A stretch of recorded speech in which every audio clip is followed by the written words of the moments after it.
6:04, Talk 107.3 FM, WBRP. Mornings with Brian Haldane, off and running. Brian here with you. John LaBeouf producing. We're starting you off at 50 degrees in downtown Baton Rouge for this Thursday, which, by the way, I'm ready for. Y'all ready for it? I mean, the countdown is on, y'all. The countdown to Christmas is definitely in overdrive right now. All right, we got a busy show lined up for you. Haggai Davis going to be in for a cup of tech gumbo later this hour. Lieutenant Governor Billy Nungesser next hour. Crimestoppers next hour. Third hour, Ag Commissioner Dr. Mike Strain. So let's roll. Top stories and trending. Let's get it.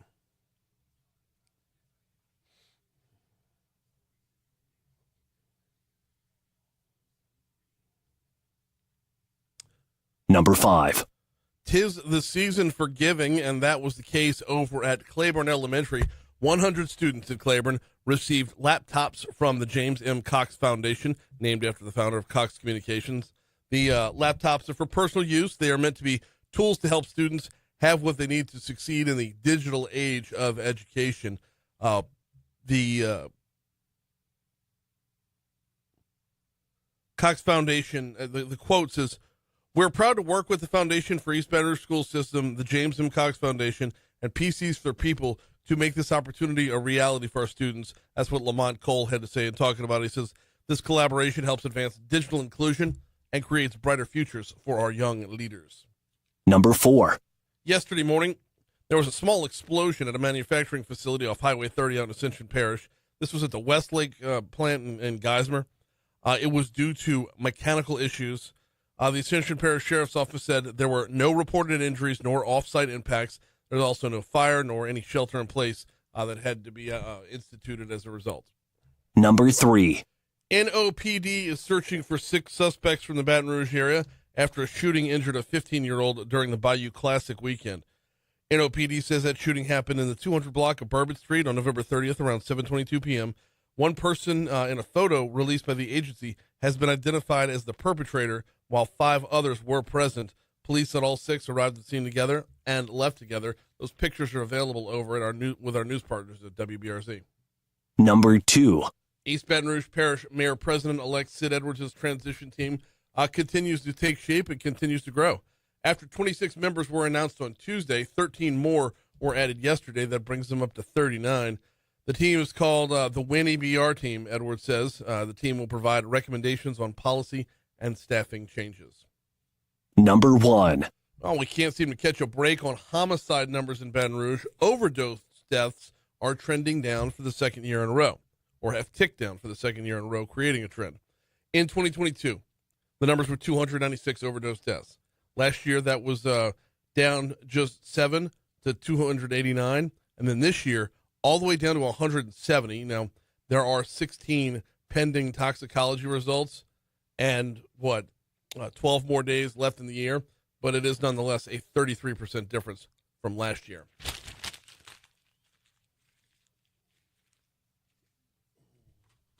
What's trending, John? Well, the Teamsters said workers will begin striking at Amazon facilities across the country Thursday morning in what the union calls the largest strike against the online shopping giant less than a week before Christmas. So today, should we expect that at the I went through the whole list, and I did not see Baton Rouge listed as one of them. But in order for the merchandise to get to Baton Rouge, it's got to come from somewhere. So yes, it's not necessarily about whether or not the brand-new gorgeous facility off Florida Airline, it's not about whether or not they're striking. It's about who's the link in the chain before that. So it's going to be a mess, right? I mean, yeah. Although at this point, though, if you haven't got, at this point, not a whole lot of time to get anything in, right? I mean, if you were just now ordering from Amazon. Yeah, if you were just now ordering from Amazon, right, you're not getting it by Christmas, to be sure. Now, if you've already ordered something and are waiting on it, then you might be kind of stuck. Yeah. It's tough. Yeah. Tough. In other news, CNBC is reporting that new car sales will be back to pandemic levels next year. Pre-pandemic levels. Pre-pandemic levels. Okay, yeah. 2019 levels. Wow. That was the way I read the story. Yeah. So what a ride that's been. And we talked with Coulter McMahon from the Louisiana Auto Dealers Association about how real life dealerships and not like the Carvanas of the world. Real life dealerships are preferred, and they absolutely are. It should be, right? Yeah. I mean, But you remember like all the supply chain issues, and I asked Coulter this like the first question of the interview. I asked him this: it's like all the supply chain issues seem to be done. The quote unquote recession is done. I mean, I remember when COVID first hit, we were in the market for a car for my wife, and we got a Volkswagen Atlas, and it's awesome, and I love that car. But it was used, and we bought it like right before all the used cars started disappearing. Oh, come on. I mean, could not have timed it out better. Oh. Could not have timed it out better. So, we've seen no new cars on the lot, no used cars on the lot, no parts to make the cars, no parts to fix the cars, no money to buy the cars, interest rates out of whack, so you don't want to borrow money to buy the cars. And then we're finally starting to see an area where the encouragement is definitely there to say, hey, you're overdue. Go get you a new car. That's it, man. The future's bright. Treat yourself. Mainly due to the headlights Treat of a new yourself. car. Yeah. Yeah. Hey, the Supreme Court agreed on Wednesday to hear TikTok's challenge to a law that could ban its U.S. operations. Oral arguments will be heard at a special session on January 10th. Mm-hmm. So, TikTok for now is Going to be heard. They'll be heard out. Yeah. Yes.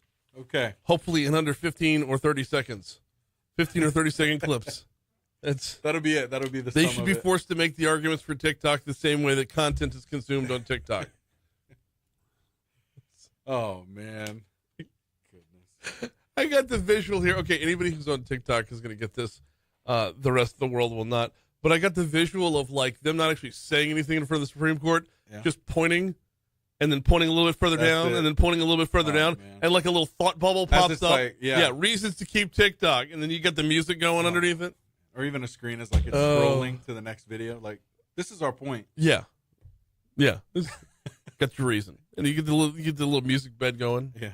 All right, 612 Talk 107.3 FM, WBRP. Very, very. Ooh, we got big Saints news yesterday, or at least it's big for Tiger fans. We'll talk about that and a couple of other things in our sports segment next.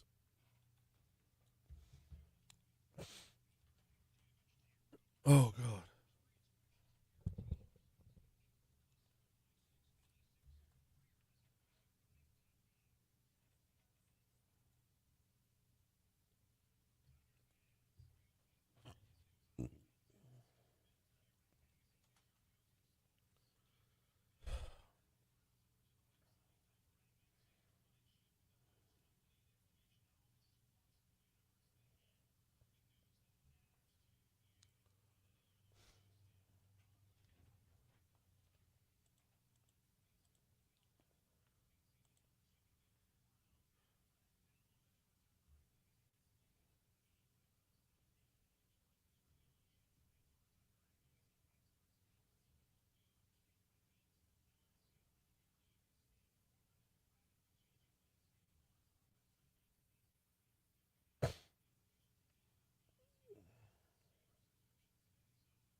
What?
6:15, Talk 107.3 FM, WBRP, mornings with Brian Haldane, rolling right along. It is sports time. Oh, where to begin? Where to begin in sports today? I tell you what, let's go ahead and start with LSU and the transfer portal.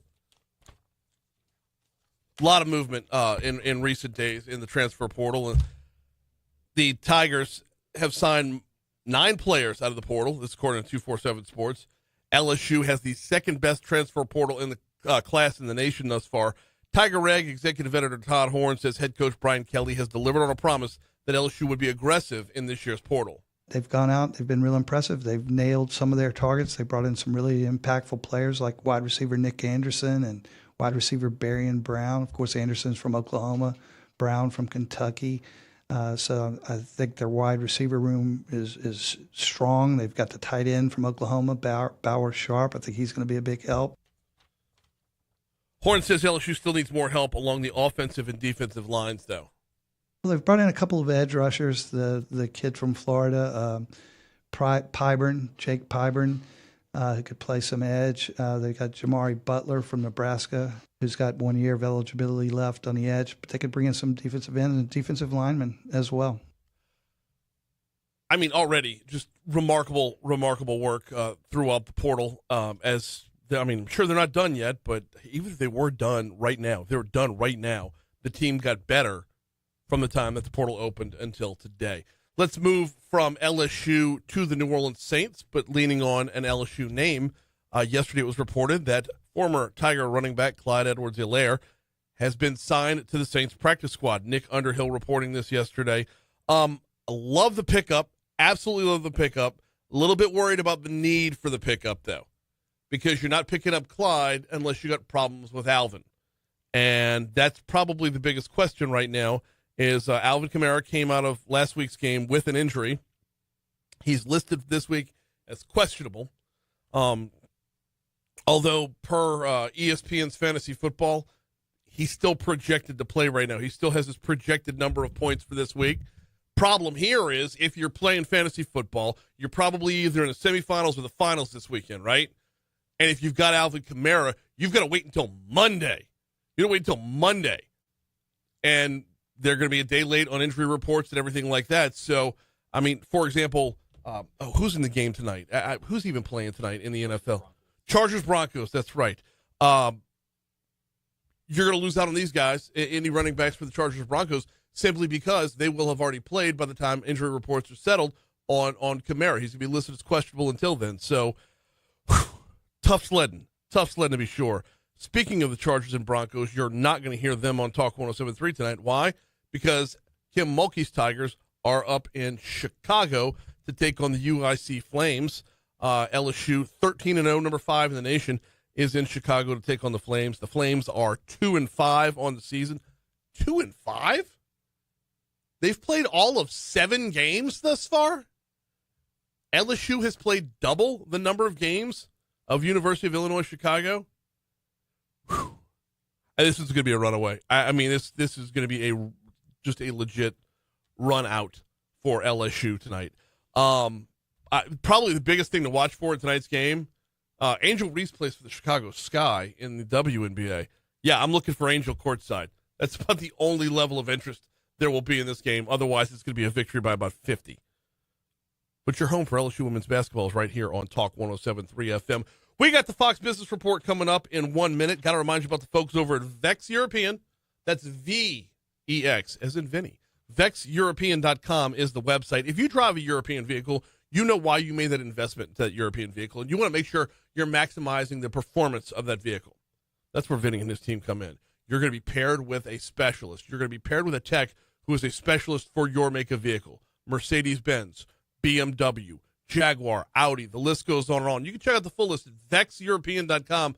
Also, for your basic services, same day or next day service. Just fill out the little form on the homepage at Vex, VEX, European.com. What's happening? Yep. Oh.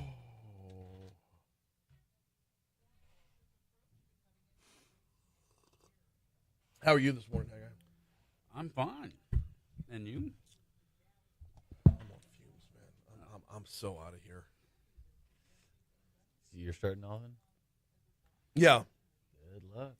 Yeah, my problem, though, is I went and picked up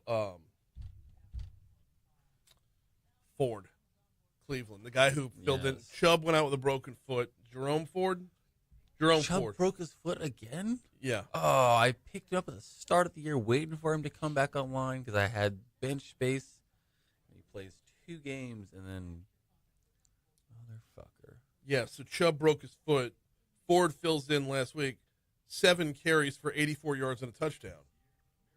And that's, yeah. Let's see. So I went and overpaid for him on the waiver wire. Yeah. 2 games left, and I had all my money left, so I have the ability to overpay. I think if you need wide receiver depth, I think Thielen might be out there. Already got him. Okay. Yep. Got him for free. Yeah. Yeah, in the bottom of the bench. At the start of the year drafting, I said I'm gonna just draft running backs, and so I ended up with Bijan, A-Chain, and Derrick Henry, and then rode that to the first round bye, and so now I'm. Be careful starting Henry this weekend. That's As I understand it, Baltimore is going to continue scaling back his usage to Going make to the sure he's playoffs. 100% for the playoffs. and that's what makes me a little nervous because I also have Terry McLaurin. I would start McLaurin for sure. But the McLaurin. Oh, wait, I am starting McLaurin. Look at that. He had his weakest game against Philadelphia last year, or against Philadelphia early in the season, and so I'm nervous about that one. Well, Philly has a strong pass defense. Yeah.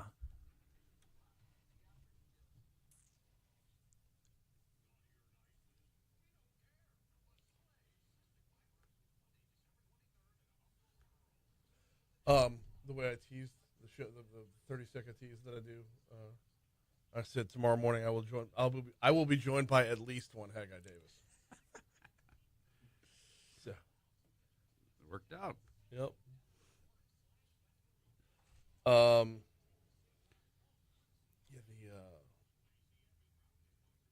the Rotary Christmas party yesterday. I sat right by that stupid band. Oh, did I you? sat right next to them, and like they were right behind me. Was it all kids or like? I didn't even see him.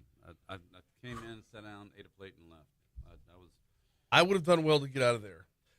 Okay. Kill the mics, please, because I don't want to be mean.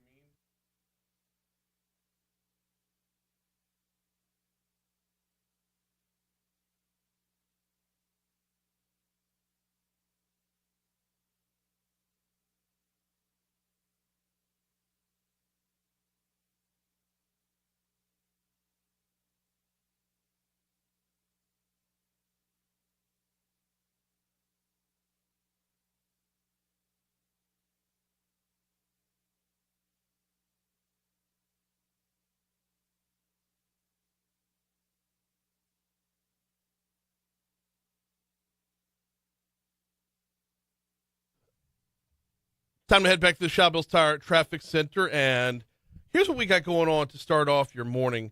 There are delays on 12 westbound coming into Baton Rouge. You get your normal volume by Denham Springs, but you are going to legit slow down right before O'Neill Lane. In fact, it's going to be stop and go a good bit. Let's say from the Amite River Bridge all the way up through the O'Neill Lane exit, and then it just goes back to the normal volume after that. Now, that's the only problem on the interstates right now. 10 West coming in from Prairieville looks good. 10 East coming across from West Baton Rouge looks good. I-110 looks great. And both bridges are wide open as well. So that slowdown on 12 westbound is the only issue you've got to deal with. Now, hopping off the interstates onto your surface streets, I've got I've got one crash reported. And this is, it's from roughly an hour ago, so it's probably well off the road by now. But Plank Harding is the only thing being reported in Baton Rouge at this time. So that's your look at traffic from the Shawbills Tire Traffic Center.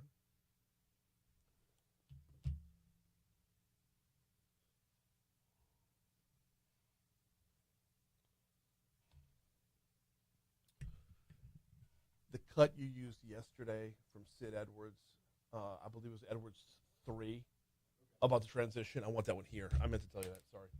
Let me know when you got it. 625, Talk 107.3 FM, WBRP, Mornings with Brian Haldane, rolling right along. We had a Cup of Tech Gumbo coming your way in 10 minutes from right now, where we have Haggai Squared. We got multiple Haggais in the building this morning. Haggai Davis, the second and third, both joining us for this installment of a Cup of Tech Gumbo. Sid Edwards making more news yesterday, adding 13 more people to his transition team, a good baker's dozen. Going to get to that in just a second. Do need to remind you, Talk 107.3 is heading back to our nation's capital to celebrate Washington Mardi Gras.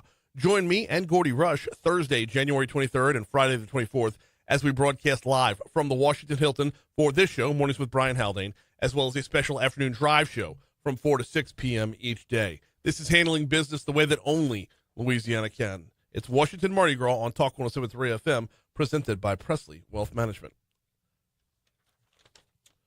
So the news came out day before yesterday that Mayor President-elect Sid Edwards had named 26 people to his transition team. And then the news comes out yesterday, he's added another 13. So if I'm mathing right on this one, that equals 39. Right after Coach was elected, and I'm calling him Coach because Mayor President-elect takes up a lot of time. Right after Coach was elected, he came on the show the following Monday morning. After that would have been, December 9th? He came on, and I was asking him about transition, and I asked him, are we going to hear a lot of new names? This is going to be a lot of names that we already know. And what are we talking about, just numbers-wise? And here's what he had to say about that.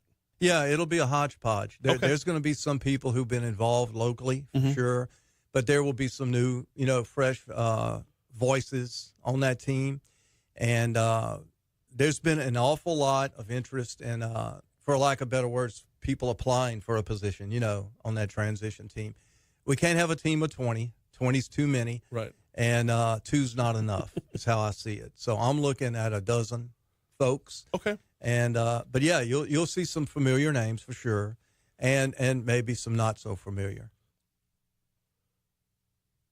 One of the things I'm loving about this is how much he's listening so far. You're talking about a guy who's never been in politics before. You're talking about a guy, this is his first run at anything. He's been a head football coach. He's been a community leader for years. But as far as running a city's concerned, he walks in admittedly having no experience.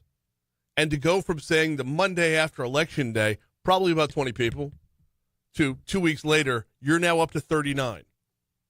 But this was pivotal throughout the campaign, throughout the election. He was the first one to tell you. He was the first. He said in the chair where Haggai III is sitting right now. He said in that chair saying, I know I don't know. I know I'm going to need a lot of guidance. And the fact that there's now 39 people on this transition team, I find it phenomenal. And the names are all over the place. From Greg Bowser, who was recently with the Louisiana Chemical Association. Architect Coleman Brown is in the mix over here. Lori Malassaw over at the Baton Rouge Area Chambers in the mix. Chris Meyer from the Baton Rouge Area Foundation. Dr. Katie O'Neill at Our Lady of the Lake. That's the original 26 that I'm looking at here. Adding to the names that were added yesterday, David Beach, who's an awesome dude, president and CEO of the Huey and Angelina Wilson Foundation. His name got added yesterday. Monica Penning, who ran for state rep in the district with Emily Chenevere. I believe that was the ballot she was on. I remember having her on. This was a year ago, having her on when she was running. She had never run for anything before. Very, very, very impressive woman. Very impressive woman. Rolf McCollister is added to that list. Who else is on here that I'm missing? There's 39 names. I'm not going to run through all of them on the year. I would lose my mind and will probably lose your attention. But he's up to 39 now. And each one of these people brings something unique to the table. And the moral of the story here is, I don't know should be an acceptable answer, as long as it's followed with, but I'll find out. I don't know should be a great answer coming from a politician, as long as it's followed with, but I know someone who does. And that's what we're seeing with this transition team. Hard not to be feeling good about Baton Rouge's future. Here's news. You what? Yeah, he is. 39 people.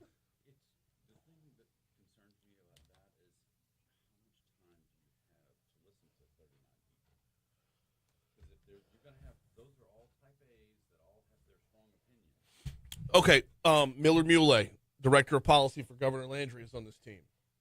Millard is going to be, this is what we want to see from the governor's office, and then get out. You know David. David's a Rotarian. Michael Polito. I know Lori. I know all, but half that list I know. Several on the list that are Rotarians as well. But I mean, it's they're all strong people, and when you get 39 really strong people, not everyone's obviously sitting around the table together, but he's bringing in from the right and the left, and then I'll find out is a great thing. I'm going to ask your opinion. I'm going to ask your opinion. And I'm going to decide which opinion I like the most. Is that how you go with that? Yeah, I mean, that's a head coach. Is that he's got his offensive coordinator, and he's got his offensive assistant, and defensive coordinator, and defensive assistant, and that's the Ed Ogeron strategy. Is that one guy at the top who's brought in all the talented coordinators. So right now, and consultants, and remember when we had like 24 consultants for LSU football? Oh yeah, we had the best season in the history of the college football that year. So he's got 20 offensive coordinators and 19 defensive coordinators right now. As long as there's a plan for how to use all of them. And I'm not sitting on the inside of the table. Okay, here's every game film that Alabama has played. I want you to go figure out how to beat Alabama. That's what and that's your only job. Figure out how to beat Alabama and come back to us. And then somebody else figure out how to beat Ole Miss and come back to us. And if he's doing that, that's fine. Okay, you three people, y'all work on this. You four, give me ideas on that. If he's designated in that way, if it's okay, everyone bring me all your ideas. No, that's way too big of a right. That's my point. I mean, we're not in the room, so we don't hear the strategy. We're not seeing how it's broken down. I'm just curious to know, because I like the people. I like the fact that he's bringing all these people together. But anytime you bring more than 3 of those high-profile type A's into a room and have them start talking, none of them want to give up the mic. By the way, we're up to 39 names now, and the only name we haven't heard is the person that got him in the race in the first place. Let me go back and check. Yeah, I don't know. Woody's not going to be officially on that. I've heard repeatedly, and I saw Woody the other night, but I've heard repeatedly he's basically, when he walks in the room, they change the subject.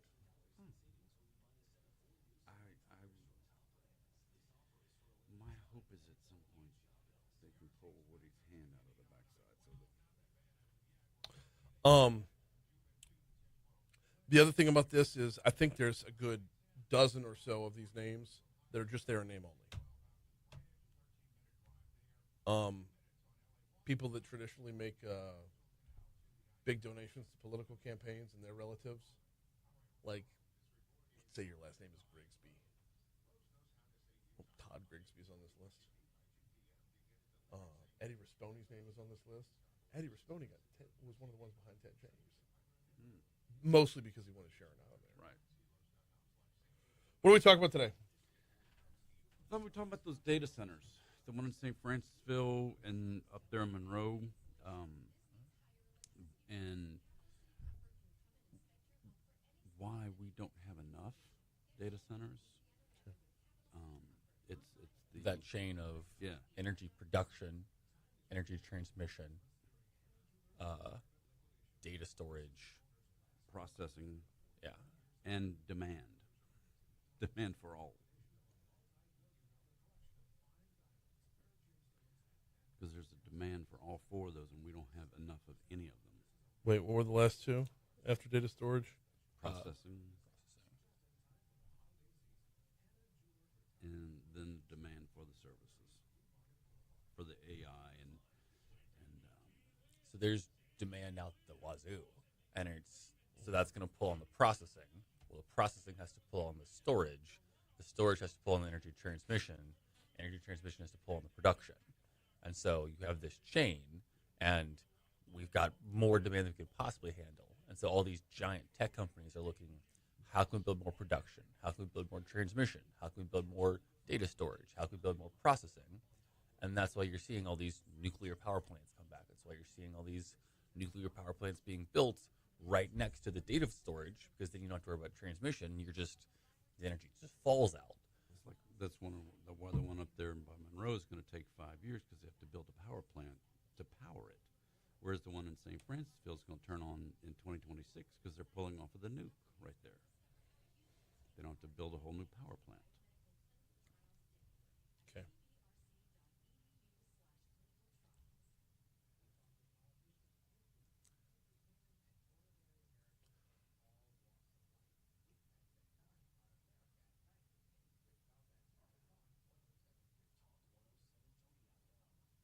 That show's going away. We shouldn't be promoting that anymore. That yeah.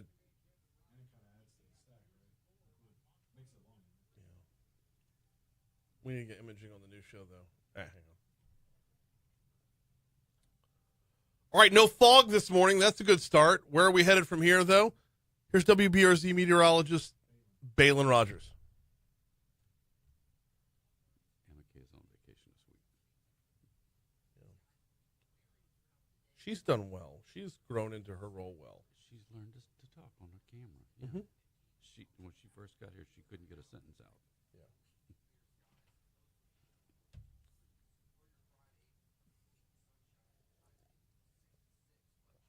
Oh, I forgot to do the damn log. Oh.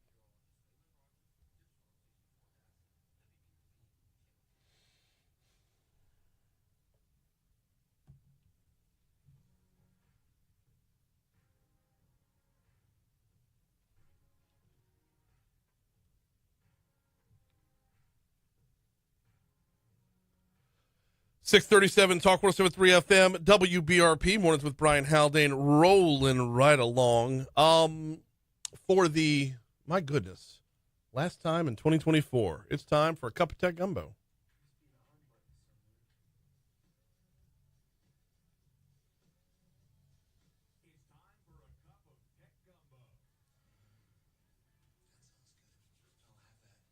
Haggai Davis talks technology news using language even Brian can understand. You just don't get it. I don't have your head for science, so I'm not going to be able to help much. For a full serving, check out Tech Gumbo, presented by Cardinal Capital and General Informatics. Saturday and Sunday at 4. Gotta change that too. Right here in this computer. They're going to bring you down. A cup of Tech Gumbo on Talk 107.3. I'm sorry, wrong password. Yes, it's time for a cup of tech gumbo, and yes, we welcome in multiple Haggai Davises. Haggai's, how are you? I'm great. Doing fantastic. Glad to have both of y'all in this morning. Well, first of all, let's start with the third here. Welcome back home. Welcome back to town. How's everything? Loving life. Always glad to be back here for the holidays. I feel like about once a year I come on and either host the show while you're on vacation or just come in for the cup of tech gumbo. So glad to keep that going. Yeah, absolutely. Well, are you around for the 30th? Because unfortunately, no. I'm headed up to right. Pittsburgh for that week. Pittsburgh. That is where my girlfriend's family lives. Okay. So, all right. I mean, that's gonna be cold. yes, that was one of the hard parts about packing was that it was going to be 60 degrees here and 20 degrees there. So It's not a little difference. It's a lot. All right, we got a lot of ground to cover today. Talking about the data centers up in northeast Louisiana. They landed a big one coming in from Meta. And then last week we learned about one moving in West Feliciana Parish in the near future. Let's talk about it from start to finish. I want to start, before we get to the tech end of this, I want to start with the economic end of this. Because to see back-to-back like this, it's not going to be a ton of jobs, but this is definitely some level of recognition that we can do the job. What goes into the job? What kind of jobs are going to surround these two centers? that's a great question. They're all going to end in the title of engineer, basically. So you're going to have a lot of hardware engineers, a lot of software engineers. You're going to have a lot of electricians. You're going to have a lot of different people who are either, from that STEM college degree, but you also probably have a lot of tradesmen in the construction of these facilities. Oh, yeah. Because they're going to be high-end, high-tech facilities. You're going to have people who need to know networking skills because there's going to be a lot of Not networking like at a company function, No, right? no, not no, like, not hey, like, here's my hi, business name card. is- yeah. No. This is, computer networking because there's going to be a lot of servers. There's going to be a lot of Ethernet run all over the place. There's going to be a lot of switches, routers, all of those kinds of things. So that you're definitely going to need some people, and this is going to be high end equipment. So this isn't just, your typical bench tech guy who knows how to reinstall Windows. You're going to need a lot of cybersecurity folks. You're going to need a lot of high-end people that are going to make six-figure incomes, and it's going to be very, very good for the local economies, both in the St. Francisville area and in east of the Monroe area.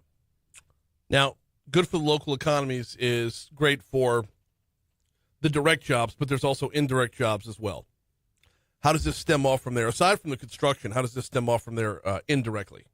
In the ways you would expect a traditional large job facility to stem out. You're going to have your lunch spots. You're going to have, the coffee spot on the way in. You're going to have the janitorial staff. You're going to have all the different people who are bringing products in. Just, how you would expect a large office to operate. But these places are 24/7 operations. These aren't just an 8 to 5 and then everybody goes home. Right. So you've got 3 shifts, 8-hour shifts kind of things. Because if a server crashes somewhere, you have to have somebody on site who can go over and reset that server or pull out a drive and stick in a new drive for the company who's on the other side of the internet. Okay, and that's where I'm going with this. None of that's outsourced, right? That's all in-house. Those are all direct jobs. In-house. All of that, something breaks, you're not calling a third party. That is the data center employees. Okay, that actually puts my mind at ease for a lot of it because simply it's Even if the company is leasing a rack in that data center, they're not going to drive to Monroe. They're not going to drive if they're here in Baton Rouge. They're not going to drive up to St. Francis. Well, they can call up and say, "Hey, go to our rack, open up the server, swap out a drive, and that will be good." They're going to do that, and that's part of the service of renting that space. So yes, it's a 24/7 operation. Who are customers here? Who rents that space? Well, big for what these data centers are being built for. These are being built towards AI. They're being built towards additional social media platforms. This is going to be larger corporations, a lot of the startups that are trying to get into the artificial intelligence space, the software development phase. That's where a lot of these customers are going to be coming from. Because when Meta made their announcement, I just assumed everything under that roof would belong to Meta. So that one up there east of Monroe is the Meta data center. It will be all of theirs. Gotcha. But the one that is in St. Francisville, that one will be privately owned, as I understand it. There's going to be investor groups. So those investor groups are going to look to lease out that space in sections. And so that's going to be the different business model between the two data centers. So, I often have horrible analogies for things, but you know how we have mini storages all around town? Yeah. Is this basically like an AI mini storage? You're exactly right. That's you have several different links in the chain to get from AI to you, and this is going to be one of those places wherever it takes a lot of computer processing power to make AI go, and so if you can rent space on a computer to do all those calculations, and you're some new startup, this is where you can go. You can call up this data center and say, "Hey, I need 10 computers. Go run this for me and come back." Okay, so it takes a lot of data power to do that. It also takes a lot of power to do that as well. Let's talk about that end of this because you move in something that's going to, again, with the bad analogies, since it's Christmas time, you move in something that's going to be like Clark Griswold plugs into Christmas lights. There's going to be effects on grids. There's going to be added demand with an exponent behind it. You're absolutely right. And the story of can we make enough power, can we transmit enough power, is going to be something that drives conversations across the entire country over the next decade.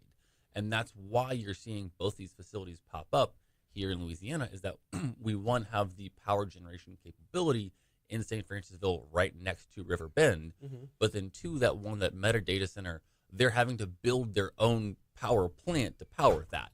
And so the fact that they have to literally build a whole new power plant just for themselves, that tells you about the scale of how important this is to make this new power. And likewise, in the Pennsylvania, Maryland area, the whole area between D.C., Philadelphia, and New York, they're trying to build more data centers there, but the local governments are saying, no, we don't have the power facilities to do it.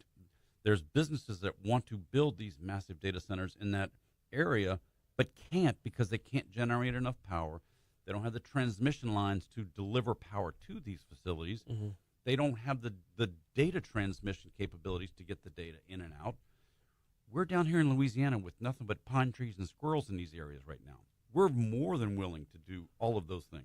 Okay, but at the same time, though, aren't we kind of known for losing our power? Well, that's going to be a huge portion here is reliability. How often can you guarantee that power? And that's one of those benefits of that nuclear plant and having that facility so close by is that if you have all those transmission lines underground, that doesn't go out. Mm-hmm. All right, so there's a lot going into this. There's a lot when it comes to the storage and processing of the data. We got a break here. When we come back, we're going to continue with a cup of that gumbo. We have Haggai Davis, the second and third, rolling with us this morning. Let's break, check traffic, check your money now. We'll come back next right here on Talk 107.3 FM.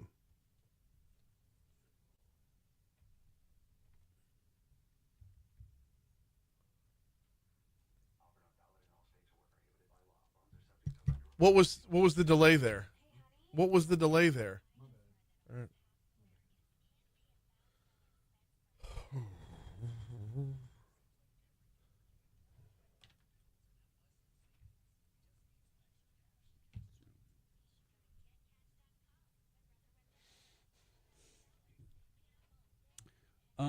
What time on the 30th is Lieutenant Governor scheduled for? 8:15. Okay. You also don't have to book somebody for 7:15 because Medical Monday's already recorded. Okay. Our Lady of the Lake decided that they wanted to just record all of them for the rest of the year. So you're good to go on that front.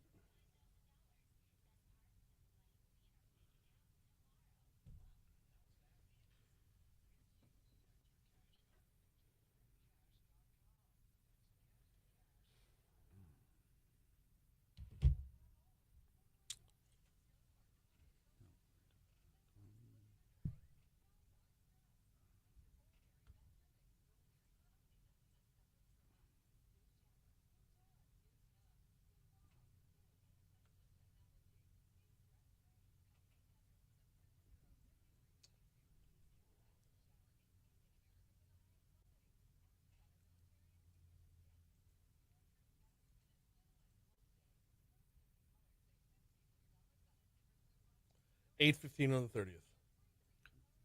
Yep.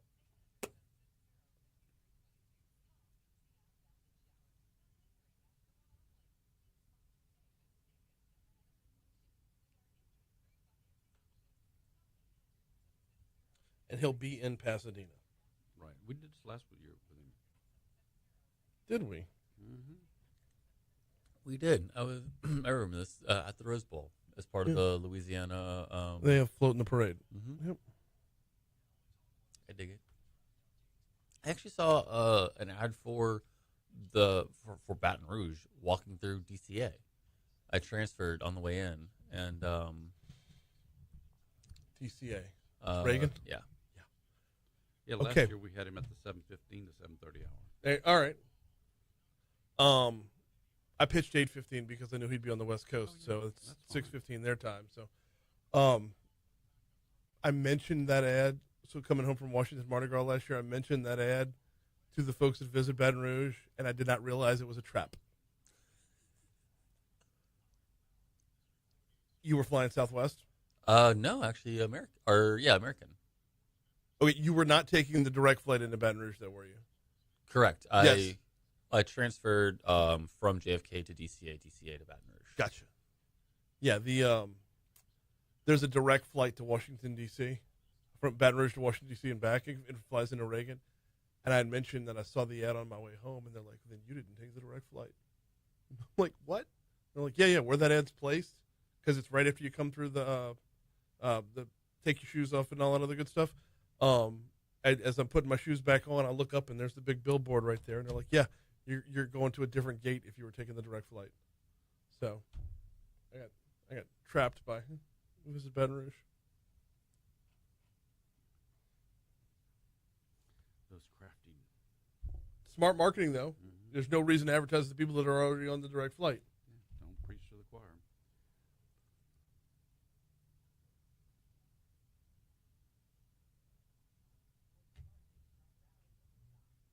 Yeah, Galen, you're right. I mean, Entergy will ultimately send power to that data center up there in Shreveport, but it's going to be a secondary source to them. They've got to build on-site power. If that's why it's going to take them 5 years or more to open that data center. It's like having your own table at a restaurant. Here's the thing, though. What does an Entergy bill look like? I mean, It's not cheap. Big, a lot. I mean, I get mad if my kids leave a light on in a room they're not in. You're running that they need to keep it between 55 and 60 degrees. Mm-hmm. So the air conditioner is running full blast. We had William Sellers from Venues, Dart Points now, and he was talking about the folks who work at the data center here in town. They all keep jackets, heavy coats at their desks, and when they're going into the data center, they grab their coats first. Because if you're going to go in and spend 2-3 hours in there, you're going to be cold. If you're just walking in to go walk out, okay, that's fine. But yeah, they all keep coats. Okay. That's how cold they keep those places. Because heat is the enemy of processing. Yes. Well, we got our... Mm-hmm.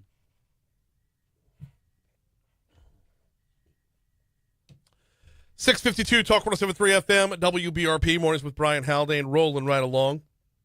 Multiple Haggais in the house for a cup of tech gumbo this morning. I want to pick the conversation back up right where we left it off. We're talking about the 2 new data centers. I mean, major projects here. We're going to get to, let's talk about the energy that it takes to run these things for just a little bit. I was asking during the break, and I was kind of kidding, but I'm kind of not. What does an electric bill look like for one of these places? You're probably going to be in the range of several $1 million per month. Wow. And it's tough to estimate because they're going to buy power at a different rate than you and I are. And so they're going to negotiate that ahead of time and probably have, multi-year deals. And there's going to be all kinds of complexities in that.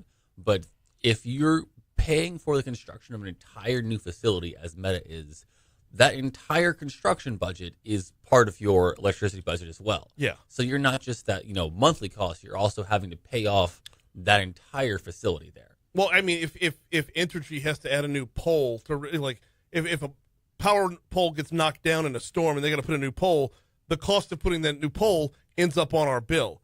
I would imagine the cost of putting in a whole new plant or whatever it's going to take to supplement here would end up in the bill as well. Oh, yeah, absolutely. These data centers need to operate between 50 to 60 degrees. So because heat is the enemy of the processing going on inside of the servers that are in there. So they've got to keep it cold. Mm-hmm. So to keep a 200 or to 400,000 square foot facility, that temperature in South Louisiana, where if you, like me, you've been running your air conditioner at the house for half of the month of December so far. Yeah. It's not going to be an inexpensive process. I mean, the air conditioning chilling units are going to be the size of a 4-bedroom home per 100,000 square feet. I mean, so these things are going to be massive, what they're going to have to do to try and keep these things at a temperature where, I mean, the employees will all walk around with coats on. Let's put it that way. Yeah, I had this weird vision of Mark Zuckerberg turning into everybody's dad. And, like, is anybody even in this room? You shut the light off when you leave the room. That's not going to be an option. No, you don't think? No, the lights stay on 24/7. Just saying. Save a penny wherever you can, right? Oh, absolutely. That's why they're building the power facility on site. I mean, right. They're not pulling all that power out of the power plant in Monroe. I mean that'll be their secondary, their backup source, but That's not the primary. Let's get to the meat of the whole thing, and that would be the data. I mean, this is what it all comes down to is the data. How much, in terms that people can even understand, because we're talking about ridiculousness at this point, how much data needs to be stored at one of these? Let's take the St. Francisville one, or the West Feliciana one for sure. So that one, as I understand it, is probably going to be more of a processing facility than a storage facility. Okay. And so the difference there is that these AI algorithms need to have computation after computation after computation to run, because if you think about something like the new OpenAI Sora, so that's the one that you type in some words and it makes a whole video out of scratch for you. Hang on. This is the one that you said is Yes. like unbelievably good. Yes. Okay. Right. So that's, you just say, oh, I want to see a cute dog running on a sunny day picked up by his owner. And you type in that sentence and it'll generate something and you tell it, I want it lifelike. And then you look at it and you don't know that there wasn't a camera filming a human being and a dog. Right. They are incredibly good. Well, the problem is that to do that requires a ridiculous amount. I could throw out numbers, but the numbers are going to be so large and just so separated from what you do on a daily basis that it's not even going to make sense. Okay, then can we do it in these terms? How much power is in your average home computer? How many home computers would it take to get this done? Tens of thousands? So you're going. Here's an analogy: if the average your PC is the amount of water coming out of your tap at the house in the sink, that data center is going to have the Mississippi River in it. Gotcha. That's like the intro says, terms that even I can understand. That's it right there. From your faucet to the Mississippi River. You said the West Feliciana is to be more about processing. Does that mean that from Meta's perspective, they're using it more for storage, or is it the same thing there? It's a combination. Okay. So I mean, these facilities require so much storage. The demand to store cloud-based data is unbelievable. We don't have anywhere near enough data centers. We don't have enough power supplies. We don't have the transmission capabilities. We don't have the data processing capabilities, the transmission lines for data to flow in and out for the demand worldwide that we have. Sora, there's a waiting list just to start playing with it. Google just released their version of Sora yesterday, and there's a waiting list because they don't have the capacity to store all the data that's generated. They don't have the capacity for all the processing they need for everybody who wants to jump on and start playing. When Google doesn't have the capabilities, Right. that tells you right there just how much of a demand there is and how much of a lack of data centers with the processing capabilities, with the power to generate the data centers, and the transmission capabilities, both power and data, that we have worldwide. How backed up is the demand? Is that So, I mean, it's one of those things wherever the more that you start to unlock links in the chain here, the more that you start to open up some of these bottlenecks, you're just going to create more demand. that's the way it feels? Yeah. Yes, that absolutely, 5 years ago, maybe we weren't capable of doing these things, but now that all of a sudden you have OpenAI and you have all these LLMs, people start figuring out ways to use this space because all these things are expected to be wildly profitable, which is why Facebook can say, leave those lights on, turn those ACs down, make sure that this works. This is going to be worth every single penny to us in the future. The line, if you build it, they will come, is nowhere near close enough. If you build it, they will have lines and lines and lines of people waiting to get in. I've got so much more, but we're just straight up out of time. Unreal.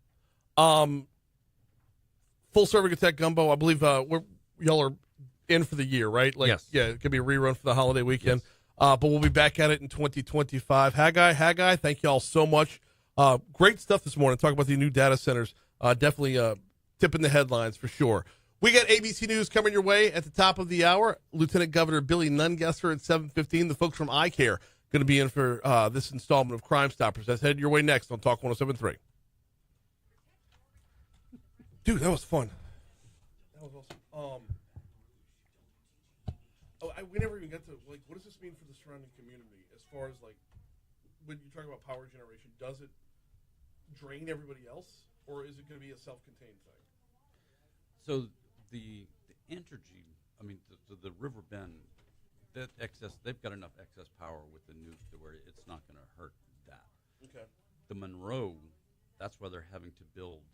Okay, so I was thought just the opposite. Like No, the Monroe one- is building for themselves, so it shouldn't affect the community. Right. West Feliciana is sucking off off of River Bend, so it should affect the community. As I understand, the one there in St. Francisville is not going to be anywhere near the size of what Meta is building. Meta is building a campus, and they're building 2 big buildings in St. Francisville. They're only going to start with the one 400,000 square foot facility, and then build a second one after the other one's up and operational. They're building a dozen of those buildings at the Meta facility. So that's why it's, I mean, and those transmission lines will be buried. I mean, it's not like they're going to have to go run. Oh, no, I'm not sweating all that. But I mean, the nuke, they can just turn on all they want because I mean they've got that capabilities up there. It's what's going on. They don't have a nuclear power plant outside of Monroe. Well, that's why you're also seeing a huge push for nukes in general. Is that it's a huge source of reliable, stable power, and also a lot of these companies have some sort of green commitments about CO2 commitments, and if they're going to build a whole new natural gas power plant, Right. but the nuclear power plant, they don't contribute to that. And so, and even if they can start to build that whole new nuclear power plant and sell some of that power to local community, now they get to count that towards their benefit because they're pulling some of that out of the surrounding community. But it takes 20 years from the time you say, I want to build a nuclear power plant before you can put a shovel in the ground to create the first watt of electricity. Also correct. They've been people who have looked at how can you make this more efficient, make that entire process faster. I don't know what the state of that is given the political transition, but there are people who have said we need to look at the rules at how do we build power lines, how do we build power stations and substations, how do we permit all these things? Right. That who gets to say no? How many steps in the process are there to say no? Because if everyone gets to say, oh well, I'd rather you build it over there, then it's never going to get built because everyone's going to say, I'd rather you build it over there.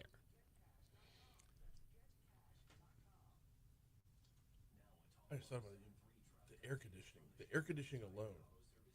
Like every air conditioner has an exhaust fan. Like you're going to literally change the temperature with the hot air coming out the backside. And so you'll see these data centers, a lot of them will put grass growing on top of the buildings just to radiate heat. If they don't put solar panels, they'll put, because there's not just a flat roof on a lot of these new data centers. There's something on the roof that's either going to, if you put a 6-inch layer of dirt with grass growing on the top, that's then acting as an insulator to keep the cold in as much as to keep the heat out. Or you're going to put solar panels to generate more electricity over the top because you just got all this open roof space. Right. The one thing that we didn't get to that I think might play into this in the future is we're building out all this infrastructure for this industry. Is there any likelihood at all that there's going to be? You ever watch Silicon Valley? Oh, I love the show. Okay. Is there going to be a Richard Hendricks that's going to figure out how to make all this stuff that much easier and not require that level of? So that's one of the things that OpenAI has been working on tremendously with ChatGPT is that I think it was 4.0. Their requests were like a factor of 10 more efficient than 3.5. But because we've seen 100 times as many people use the service, then... Okay. So the technology is keeping pace with where the technology should be, but not with the demand. The demand is That makes just sense. so rapidly explosive. That makes sense. Okay. But yeah, when my whole thought process is like they're building out all this space, but the first computer versus this laptop, right? Everything gets smaller, everything gets more efficient, but demand is outpacing it. That's your answer. Yep. Gotcha. Appreciate you. Merry Christmas. Merry Christmas, y'all. Thank you so much. See you next year. Yep. Enjoy Pittsburgh.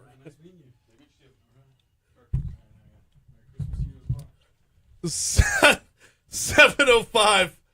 Talk 107.3 FM, WBRP. Mornings with Brian Haldane, rolling right along. Hour 2 coming your way right now. Thanks again to the Haggais. W pleasure, W fun right there. We had 2 Haggais in the house for a cup of tech gumbo. Good stuff, though. And really, they've been headlines locally, right? Up in northeast Louisiana, Juliet Low Country.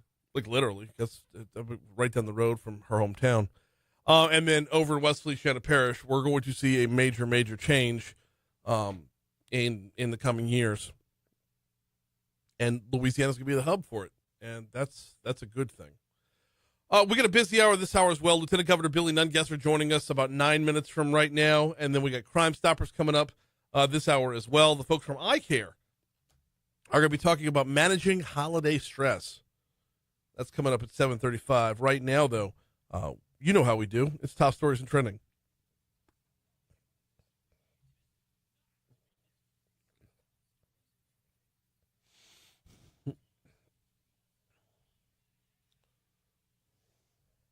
Number 5. Number 5 starts us off on the other side of the river where, and I'm getting this from our news partners at WBRZ, a burned body was found in an Addis sugarcane field along Sid Richardson Road yesterday afternoon. Cane farmer Troy Cannella told WBRZ he saw black smoke in a neighboring field around 3 p.m., called the owner, who said the crop shouldn't be on fire. Farmer and his brother rushed out, tried to control the flames. During the rush, to not let the fire spread, they stepped next to a body. Quote, I walked out, called him and said, I know why the cane's on fire. He said that he found the body in a ditch between 2 fields, covered in broken pieces of sugarcane. Cannella says he believes that it could have well been there for days. The West Baton Rouge Parish Sheriff's Office is leading the homicide investigation. Number 4. Yesterday morning, there was a small explosion at a manufacturing facility off of Highway 30 in Ascension Parish. This was at the Westlake facility in Geismar. It was due to a mechanical issue. It was very, very minor. Ascension Parish Sheriff's Office said no reported injuries, no off-site impacts. There was no fire reported after the fact, no shelter in place. So just a little boom, and then everybody moved on. Number 3. NOPD is searching for 6 suspects from right here in Baton Rouge after a shooting injured a 15-year-old during the Bayou Classic weekend. New Orleans Police Department said the shooting happened at the 200 block of Bourbon Street on November 30th around 7:22 p.m. One person in a photo released by the agency, which our news partners at WBRZ have those photos on their website. One person in the photo released by the agency has been identified as the perpetrator. There were 5 others present. Police said all 6 arrived at the scene together and left the scene together. Number 2. East Baton Rouge Mayor President-elect Sid Edwards' transition team continues to take shape. After 26 members were announced on Tuesday, 13 more were added yesterday. That's a total of 39. Team is called the WinABR team. Edwards says the team will provide recommendations on policy and staffing changes. Number 1. While we can't seem to catch a break on homicide numbers here in East Baton Rouge, overdose deaths in the parish are trending down for the second year in a row, or have ticked down for the second year in a row. In 2022, there were 296 overdose deaths. Last year, that number went down just 7 to 289, but it was a break in the clouds. It was a movement downward. This year, even more so. Now, we're on December 19th, so there's still 12 days to go in the year, and there are, as of right now, 16 pending toxicology results. But our number right now, 170. So that's down by about a third from last year.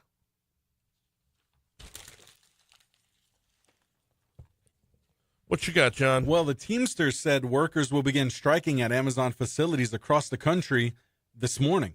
Yeah. And what the union calls the largest strike against the online shopping giant less than a week before Christmas. Yep. So I read the story yesterday. It was from a national outlet. I know our news partners at BRZ have a new story written up as well. But when I read it yesterday, I didn't see Baton Rouge mentioned in there. I saw a number of other facilities or other Amazon facilities mentioned. Baton Rouge was not. But here's the thing, though, John, is everything that's at that gorgeous facility at the corner of Florida and Airline, that brand spanking new facility, everything that's there came from somewhere. Yes. So following your supply chain, if Santa Claus has got to deliver to the house and it's going to come through Florida Boulevard first, where'd it go before Florida Boulevard? I mean, did someone between the North Pole and here go on strike? Who knows, huh? And by the way, Messed up. What? if there's any presents that are stuck in transit right now, you know someone's going to hear about it. You know, I told you to order of course. sooner. You waited until the last. You waited until the last minute, and look what happened. You ruined Christmas. It's jingle all the way, all Yeah. over again. Some kid is waiting for a Yeah. Turbo Man. That's and right. It's held up. CNBC is reporting that new car sales will be back to pre-pandemic levels next year. Love that. Hopeful, yeah. Love that. It's good We're all stuff. due, right? Everybody's due for a new car, Yeah. right? Absolutely. The future is brighter The because year of new the car. headlights. You know? Well, that's it. I like the turn of phrase. I'm not pooping on the turn of phrase, but rewind the clock back to the pandemic, right? Yeah. At the beginning of the pandemic, nobody could get a new car, and then a couple months in, nobody could get a used car. There was that couple of month window where like used car lots or everybody was overpaying for your trade in, Oh yeah. and then Absolutely. like that, the lights went out on that. And then since then, we've had excuse after excuse after excuse not to buy a car. We went from pandemic to recession to inflation and interest rates through the roof. We had all the supply chain issues along the way. You're driven by car lots that have like 4 cars on the lot. Terrible. Yeah. Terrible.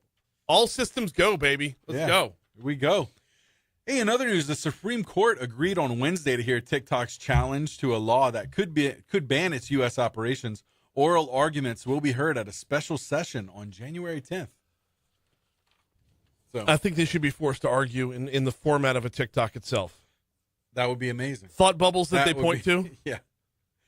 This is what we think about. There should be a X, music and they bed just- underneath it. Yeah. That's Within a the time frame of what? a 15 dance seconds? tutorial, that sort of thing. Yeah. Yeah. 712 Talk 1073 FM WBRP. We've got Lieutenant Governor Billy Nungesser slated to join us next, and we've got so much to talk about. Yes, Louisiana's back in the Rose Bowl parade again. Yes, the Lieutenant Governor will be in Pasadena next week. But also, the countdown's on to the Super Bowl. How's New Orleans looking right now? Night before last, I actually ran into the Lieutenant Governor, like literally, at the Billy Cannon exhibit. Want to talk with him about that. He's got so much on his plate right now. We'll dive into all of it. Before we take our break, though, got to remind you, or actually got to ask you, what you doing for lunch today? Or what are you doing for dinner tonight? You know, throughout this holiday season, it's important to have this reminder, okay? There's going to be a lot of, there's going to be a lot of cooking at home. There's going to be a lot of preparing for family and whatnot. Why not make it easy on yourself and just go to P.F. Chang's? Why not step away from the, you're trying to close out work for the year. You're getting home a little bit late. You're stressed. You don't want to start slaving over a stove for 2 hours to cook, because you know that if you're putting leftovers in the fridge and you're going to be at Christmas party after Christmas party, you're going from Nana's house to Uncle Joe's house, you're not going to eat the leftovers. Just go to P.F. Chang's. Get a golden feast for the whole family. Get the lettuce wraps. They're in Town Center. Look for the giant golden horse. It's P.F. Chang's. They're here for you throughout the holiday season. I want to do that again tomorrow, and we'll send them the air check tomorrow just for one more. And I got to get you live, like faux lives for while I'm gone.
Journey to America. The hell did I sign up for?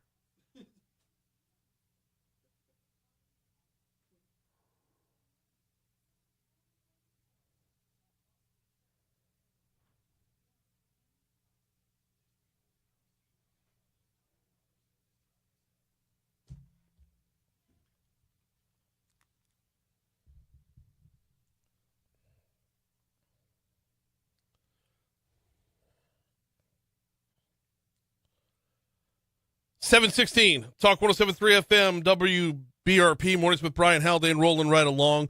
We're holding at 50 degrees in downtown Baton Rouge. Look, I'll take the temperature wherever it's at so long as we don't have the fog we had yesterday or the last 2 days. That was just rough going.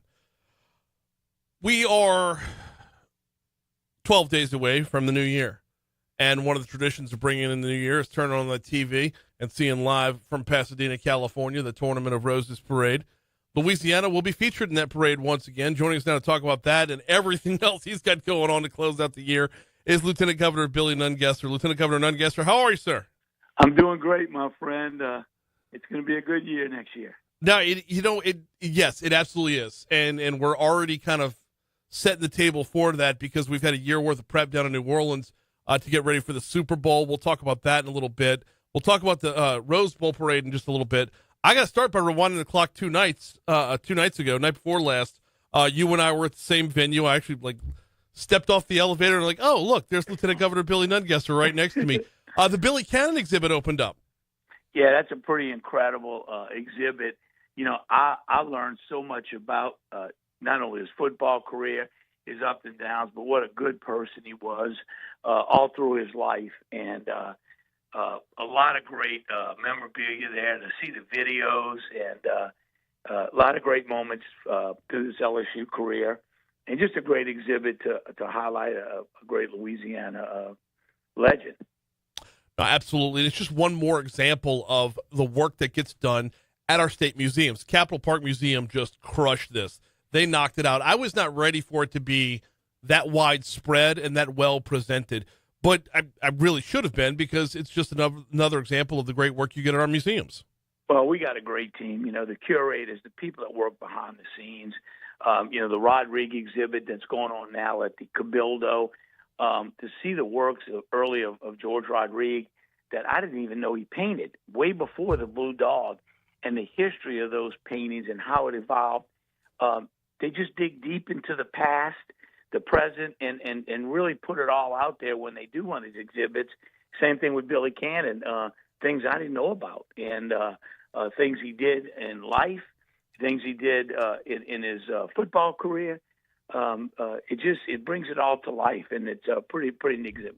You know, his daughter Bunny did an incredible job at saving so much stuff. Oh, no. And we didn't even get to put it all in the exhibit. That's how much stuff they had at home. Wow. Yeah, and when you think about how much is in the exhibit, it's really a huge example of.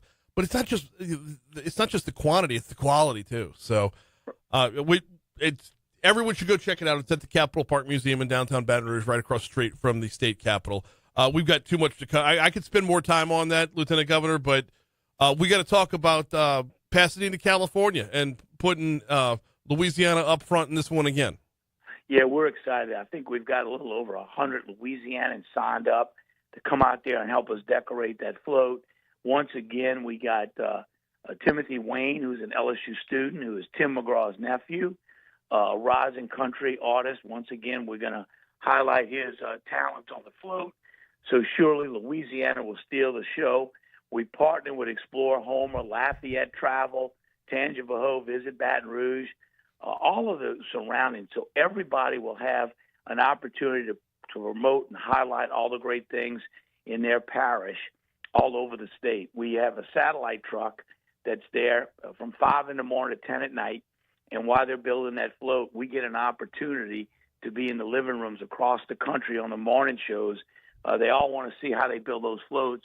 Well, we have a chance to interview and talk about not only our float, but all the great things in Louisiana. So the exposure we get is probably one of the best events we do, about $25 million in media exposure from this event. Wow, that's awesome. What's the float going to look like? Well, This year, it's going to be a Cajun dance hall with the boiling pots of seafood, a big alligator. And the theme this year is Best Night Ever. So we're going to highlight Louisiana Saturday night. We're going to play that music, sing that song.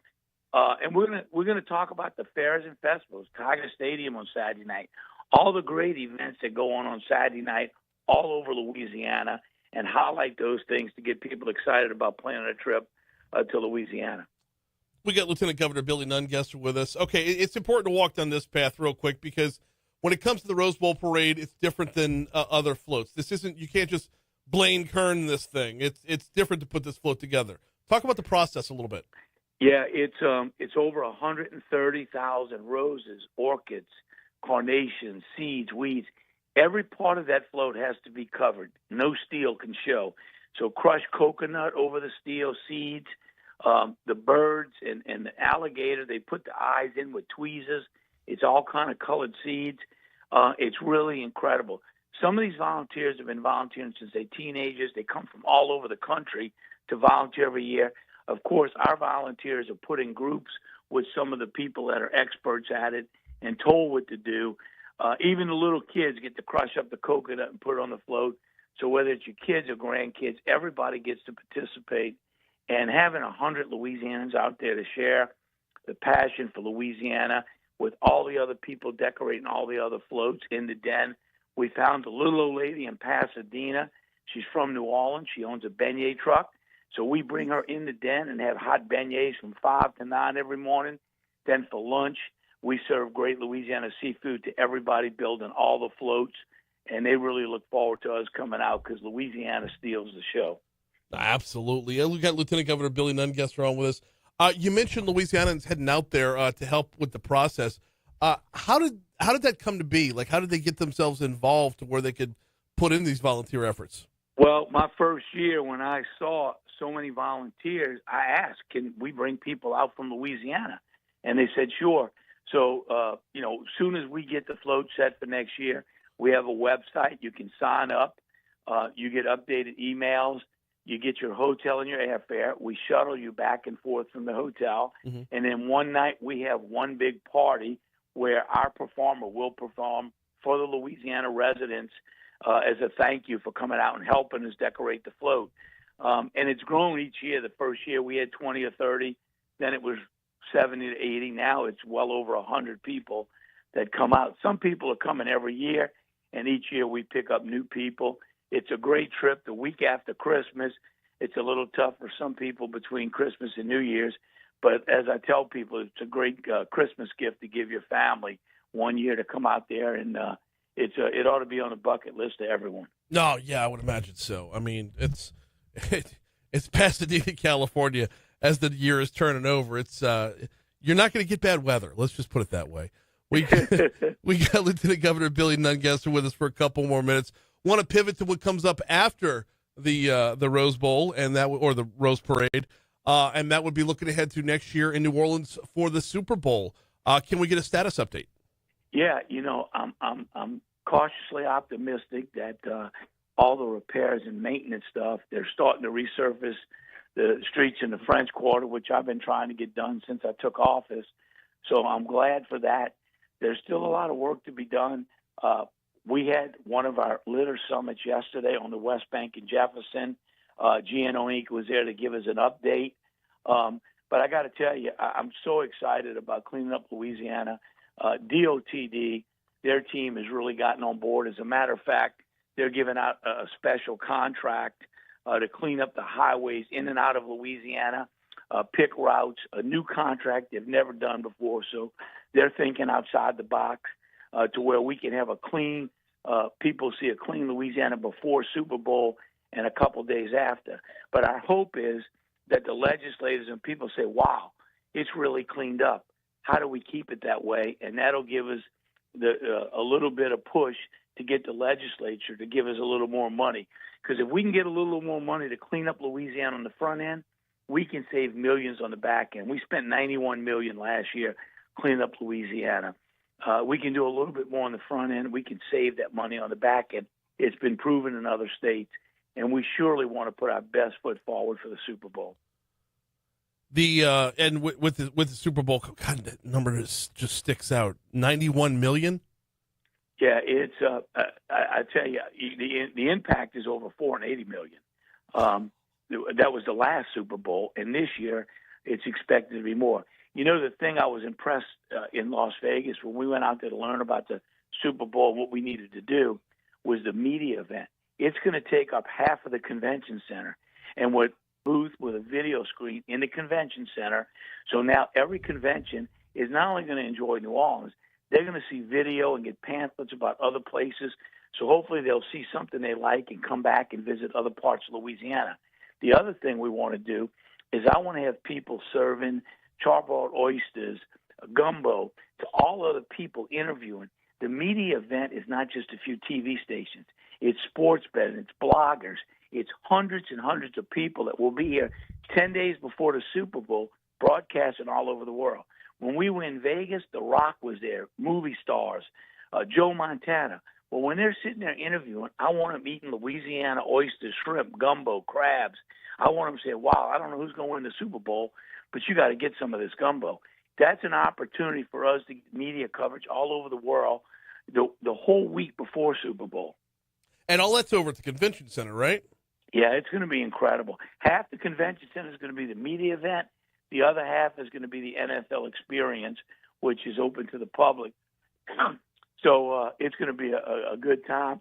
And, you know, I remember back to the limo driver that used to drive the New England Patriots owner around, and he told the limo driver that I enjoy going to the Super Bowl in New Orleans more than anywhere else, and he's been to enough of them. He said, because I don't miss any events. Everything is so close together, I can make all the events, several events in one night, because there's so much going on. In other cities, the traffic to get to one to the other, you can only pick one a night. Right. And that's the key about New Orleans is it's so downtown. Everything is so together. It's one big party, all mixed in one. Yeah, I mean, to get from the Dome straight up Poydras, all of a sudden you're at Caesars. You look to the right, and then there's the convention center. You look to the left, and there's the French Quarter. I mean, it's all on top of itself, and it really plays out to be the best venue for the Super Bowl year in and year out. There's no reason we shouldn't have it every dadgum year. He is Lieutenant Governor Billy Nungesser. When are you wheels up to Pasadena? Right after Christmas? Yeah, we're going to be heading out there. Man, I lose track of time. It's been a crazy week, but we leave out there the 27th, and I'll miss the Sugar Bowl this year, but we'll be out there through the 1st we'll have to celebrate New Year's out in California with all the friends and family that are coming from Louisiana. Well, safe travels while you're out there. We'll be looking for the float on TV for sure, and we always appreciate the time. Merry Christmas and wishing everybody a Happy New Year, my friend. Merry Christmas to you as well. He's Lieutenant Governor Billy Nungesser. We always appreciate when he hops on board. Just as a programming note, while I'm out, so I'll be out starting Monday all the way. I'll be back on January 2nd. Haggai Davis, the second and third. Oh, no, Haggai the third is going to be gone by then. Haggai Davis is filling in for me on December 30th.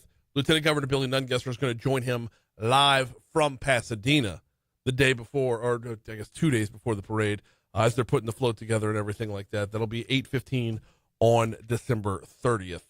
Do I go down this? Yeah, I got to.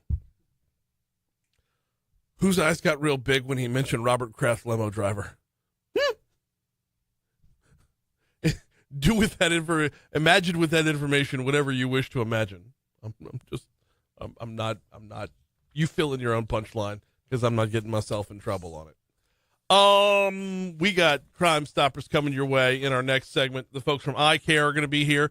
I'll be talking about managing holiday stress.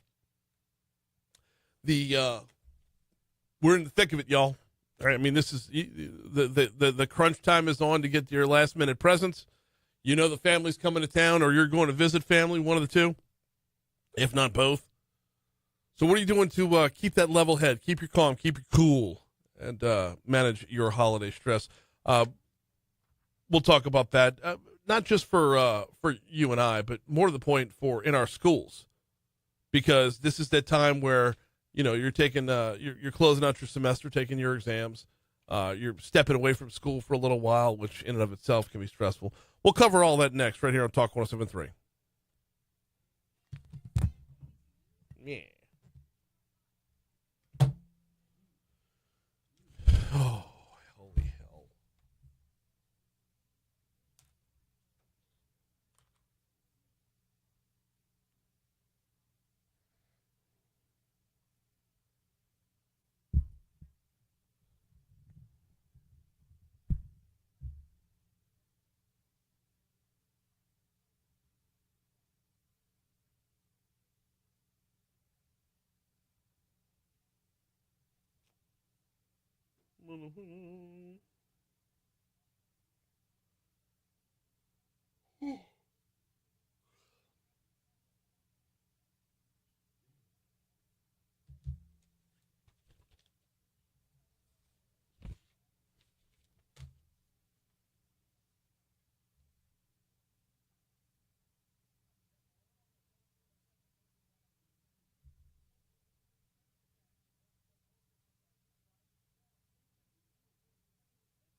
Nope.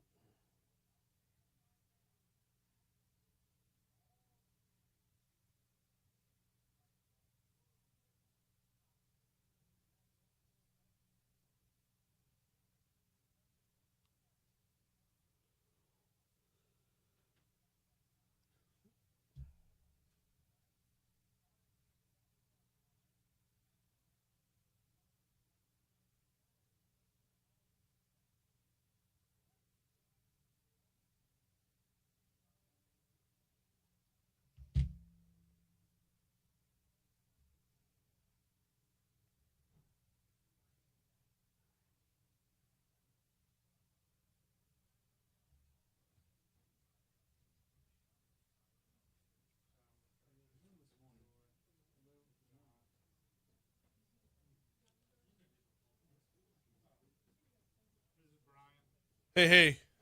Sorry. All right. Morning. Welcome. Likewise. Yep.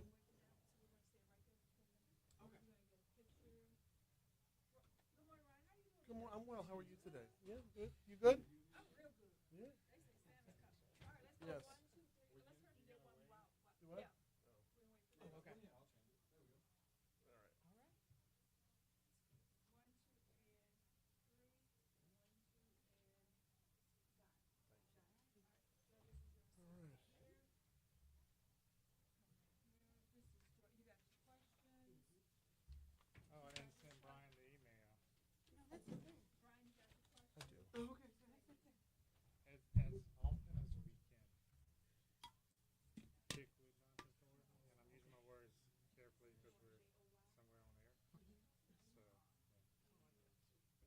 I think what he's trying to say is add to her general stress level.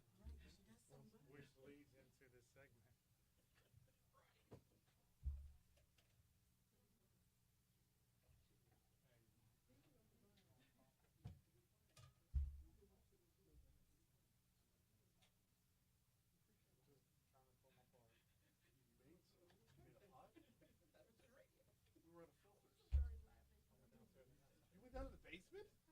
Do that?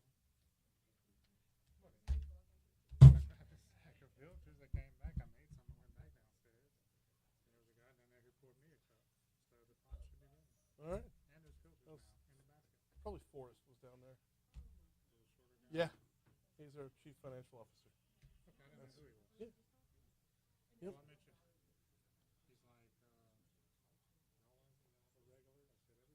Yep.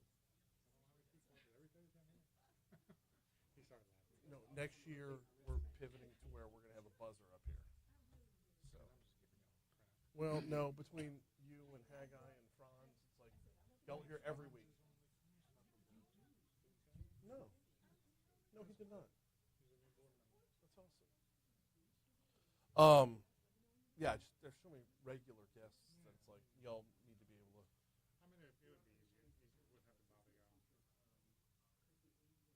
Yes, I would prefer it just to so you don't have to wait. But we're gonna have a buzzer, so all you have to do is let me in.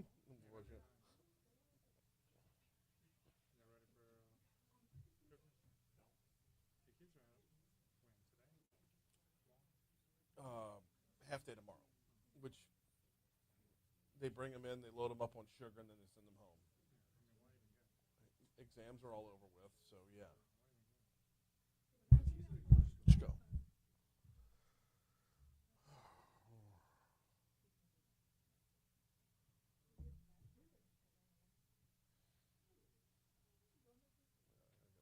Still got to get 2 more presents from my wife, and I'm sweating one present coming in.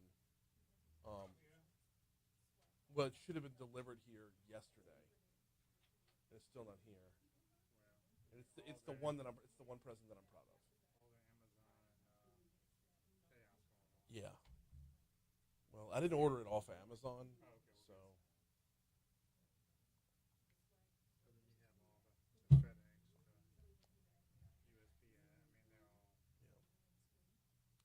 But I'm supposed to be off next week, and I think I'm going to be up here just to collect what hadn't been delivered yet. Because I don't have everything delivered to my house. Because porch pirates, you know. So. Well, yeah, but I mean, I get home before she does, so. Yeah. All right. We're up. 737, Talk 107.3 FM, WBRP. Mornings with Brian Haldane, rolling right along. Don't forget tonight, right here on Talk 107.3 FM, 7 p.m., as part of the Basketball Hall of Fame's Women's Showcase, LSU, Kim Mulkey and her Tigers, taking on Illinois Chicago. You'll hear the Tigers all season long on your home for LSU Women's Basketball Talk 107.3. All right, you know how we do on a Thursday. It's time for Crimestoppers.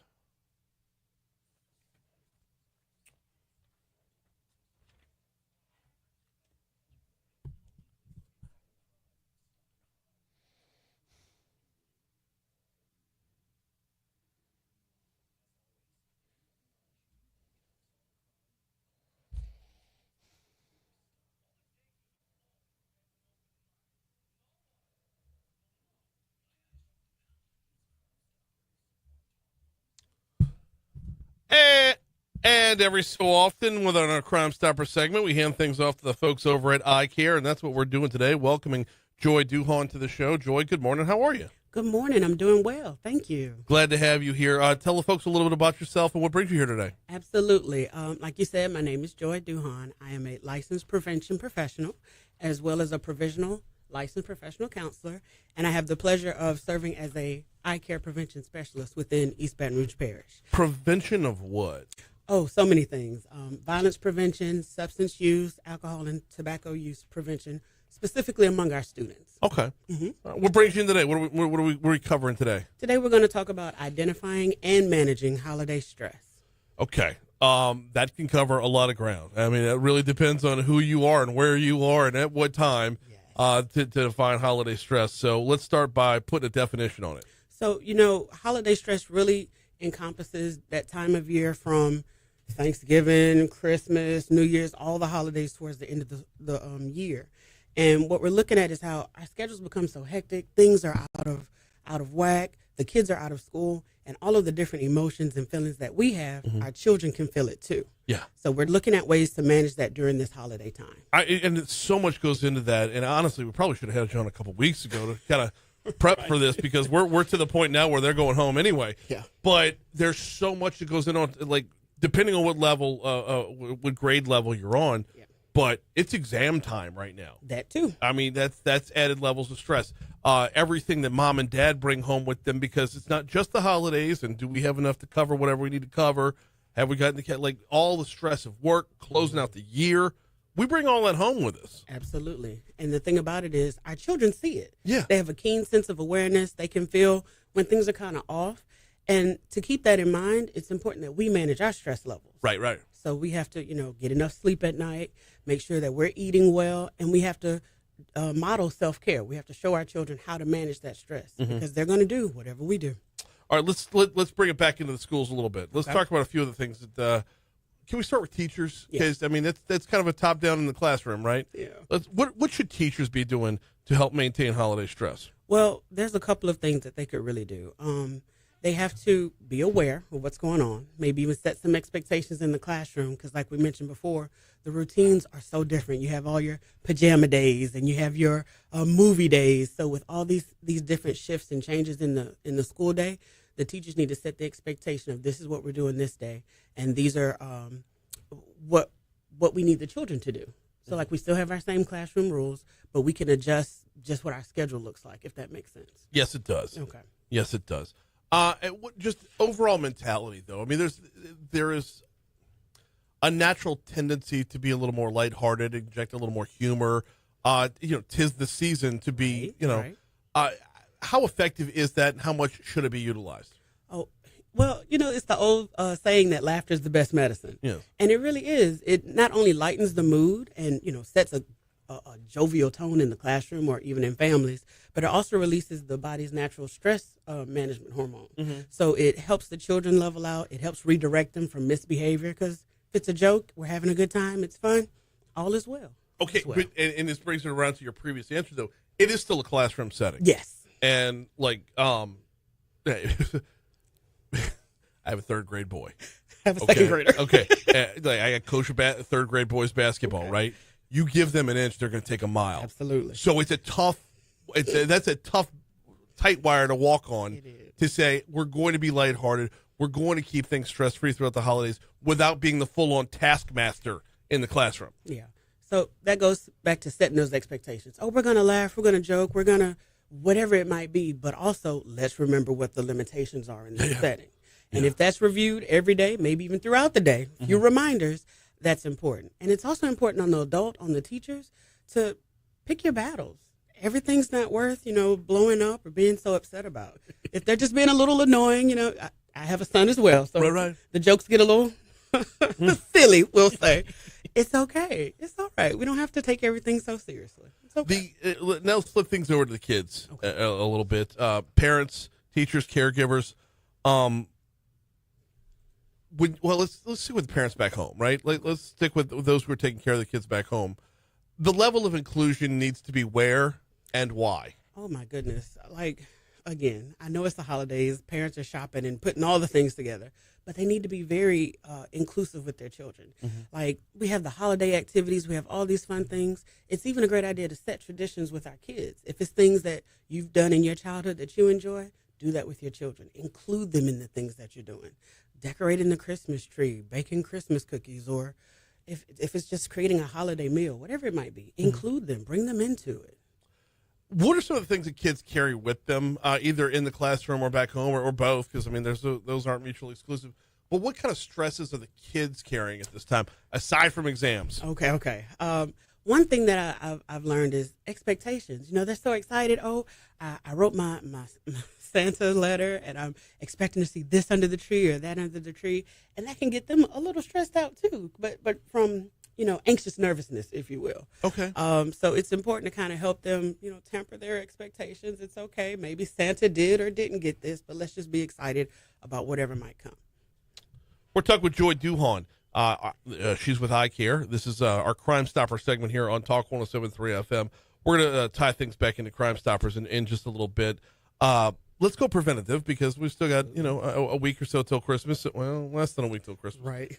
Oh, it's less than a week. Are you ready? You have No! everything? I don't think anyone is. My stress level just went up. We can do some deep breathing. All right, nice segue, Joy. Let's talk preventative steps. Yes. So So that is one thing. You can do some deep breathing, or even you can go to YouTube, do like a 2-3 minute mindfulness exercise. Nothing intense, nothing strenuous, or even just doing things that you like. I love like lighting candles and sitting listening to music. Simple things. That's self-care. We hear that buzzword so much, and we think, oh, I have to have a spa day or go on a 7-day long vacation. And it's not the case. It's the simple things you do. Whether it's going outside and getting a little bit of fresh air, or even sitting and just listen to your son tell you silly things that happened at school today. Right. Those are things that we can do to manage those. All right. There's also a balance there, though, because time is the greatest commodity, right? It's the most finite thing there is out there. So it's convincing yourself that it's worth a 15-minute retreat. Oh, my goodness. You are worth so much more than just 15 minutes. But if that's all you can squeeze in, even 5 minutes. It doesn't have to be big chunks of time. Like I suggested jokingly, taking some deep breaths. That's what, 15 seconds? Yeah. It doesn't have to take long. Yeah. It doesn't have to take long. You mentioned meals earlier, and I know that most families, try to and then realize it's oftentimes a pipe dream to sit down and eat together. You got, all the extracurriculars. You got mom and dad both working multiple jobs.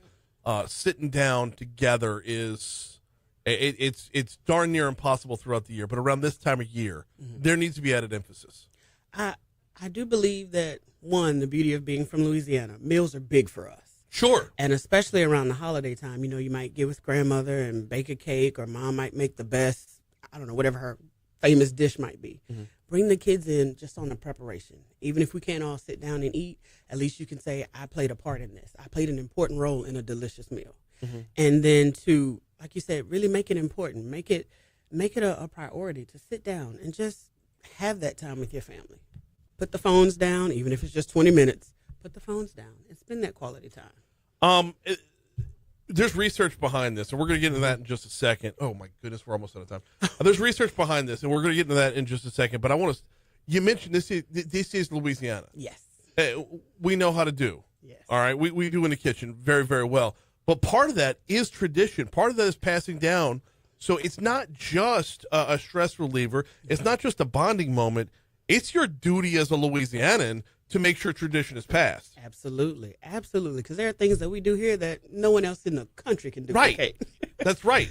So I would absolutely love to know my aunt's oyster dressing recipe, and I don't. I would love to be able to make the stuffed melatonin, and I don't. Like these are things that we need to know, or else we're going to lose Louis. All right, that's a whole other. We'll circle back. Let's get back to the research into this. What does the research say about cooking together and eating together? So the research really shows that when children are cooking with their families, with their parents, with their loved ones, there's so many skills that they're developing. You have life skills, you have as well as math and science skills. It increases their confidence, and like you said earlier, it's kind of like a cultural responsibility. You have to have some foundational Louisiana recipes under your belt. You just have to. Yes, you absolutely do.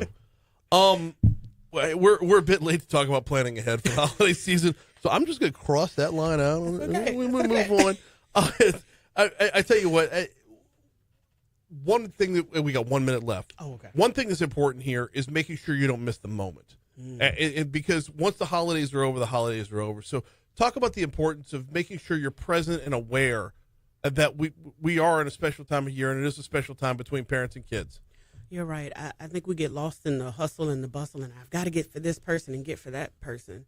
When really and truly, it's about setting these memories with your children. Yeah. These are the things, and I'm sure you even have a favorite childhood memory from Christmas or the holidays. These are the things that our kids hold on to, and they take with them into adulthood. So we're setting that foundation. Yes, they absolutely do. Good stuff. She is Joy Duhon with I Care. We've been talking about managing holiday stress as part of our Crimestoppers segment. Joy, thank you so much for a couple minutes this morning. I greatly, greatly appreciate it. We are coming up on Your Money Now. After Your Money Now, we'll take a break. We'll check traffic, come back. Senator Cassidy has picked up the baton where Congressman Graves has left it off from the House side to the Senate side. We're talking about Social Security next. Okay. Awesome. I could have gone another 20 minutes on that. That was fun. Thank you. That was so I really enjoyed it. No, so did I. Yeah. Really, really good stuff. Thank you. I was nervous at first, but once we got to talking, it was normal. Do you have any tips to give to Brian? Because Yeah. he's getting stressed. Oh. I have. You can have this copy, but I'll also email you the His answer. official title of Crimestoppers is like Chief Ballbuster. So That's good to know. yeah, it's on his business card. Okay. So. Well, thank you again for having my me. pleasure. It's a fantastic segment. So Merry Christmas to you. Thank you. Same to you. And do you really want this copy? Cause I got my copy. Okay. All right. Yeah, no, we're good. We're good. Susan was Dr. Gordon was asking. I know we used to have people call in and ask questions and have that dialogue. Is that still? So the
7:55, Talk 107.3 FM, WBRP. Mornings with Brian Haldane, rolling right along.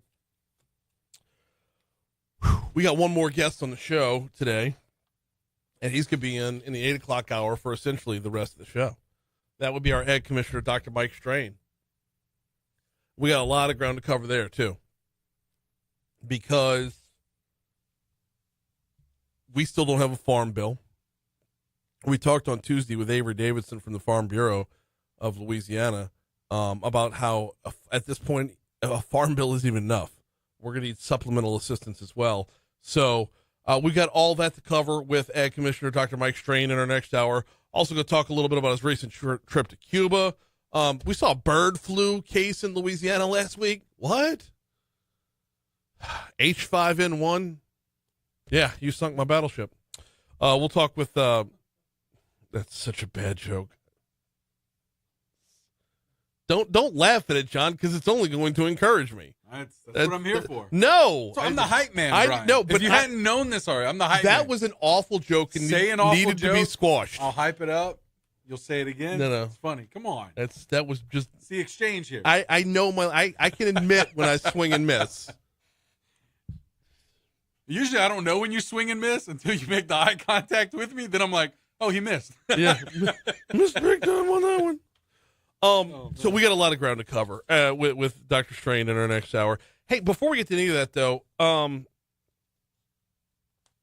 Congressman Garrett Graves, in his waning days in Washington, D.C., has been in literal overdrive, and bringing the Social Security fairness across the finish line has been mission critical for him. Well, he got it done on the House side. So who picks up the baton on the Senate side? That'd be Senator Bill Cassidy, sponsoring the Senate version of the Social Security Fairness Act. It cleared a procedural vote yesterday. You heard the news from Louisiana Radio Network at the bottom of the hour. They advanced the bill. 73-27 was the vote count on that one. Senator Cassidy talks about how he took the floor yesterday urging his colleagues to back this thing. Millions of teachers, firefighters, police officers.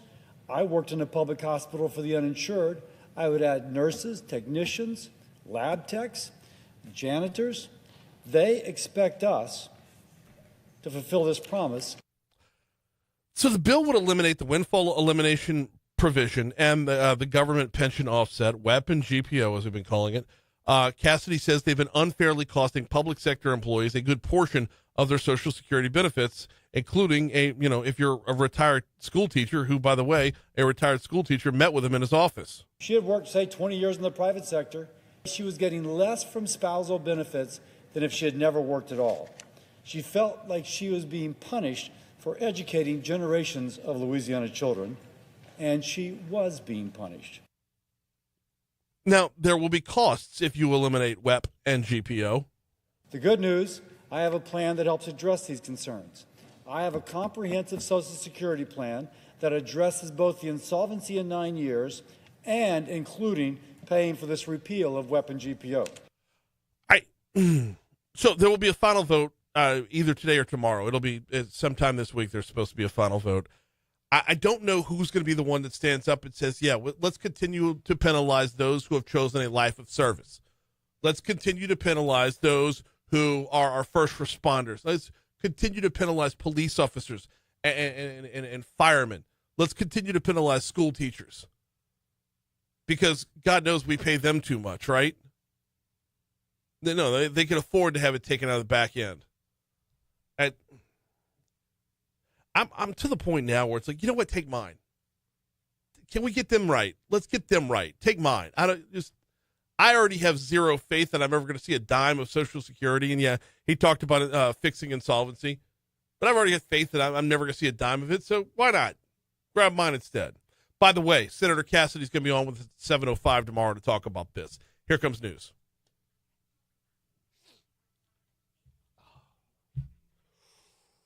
Oh.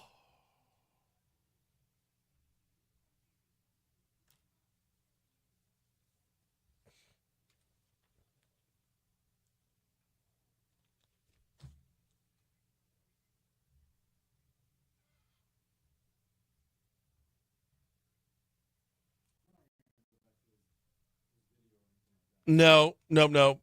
I intentionally skipped past it. It was number one, he's coming on tomorrow, and number two, I did not get a chance to contrast and compare to see how close his statements in the video were to the sound bites. So I didn't want to double up and step on the Yeah.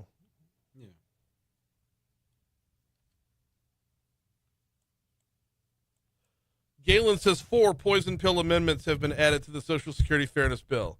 Senator Mike Crapo require repeal to be paid for prior to taking effect. Senator Cruz to strip the repealed language from the bill and replace with a WEP-only proportional formula change.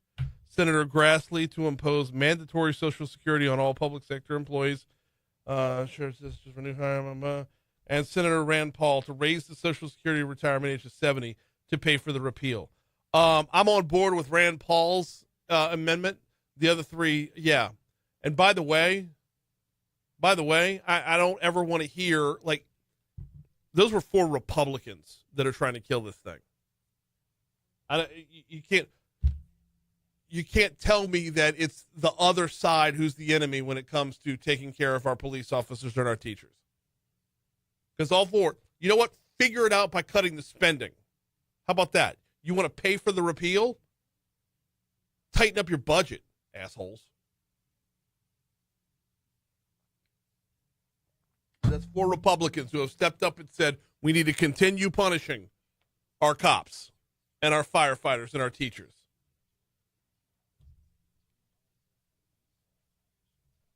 Yeah, Galen, you're right. Rand Paul's desire will happen soon because, 70's the new 60, right?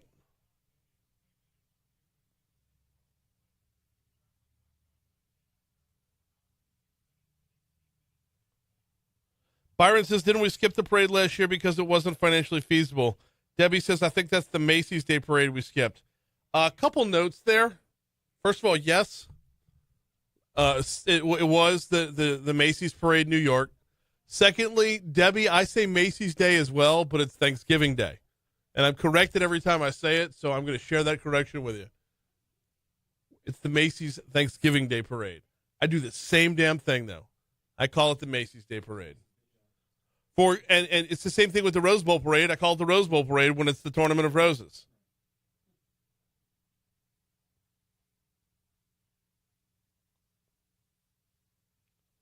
Social Security disability costs have exploded. Why not make them pay for it?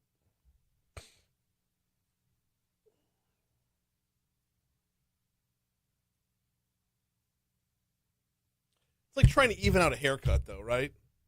You go a little bit higher on this side, and then you got to go a little higher on this side. You go a little bit higher on this side, and you got to go a little bit higher on this side. Before you know it, you got a damn crew cut.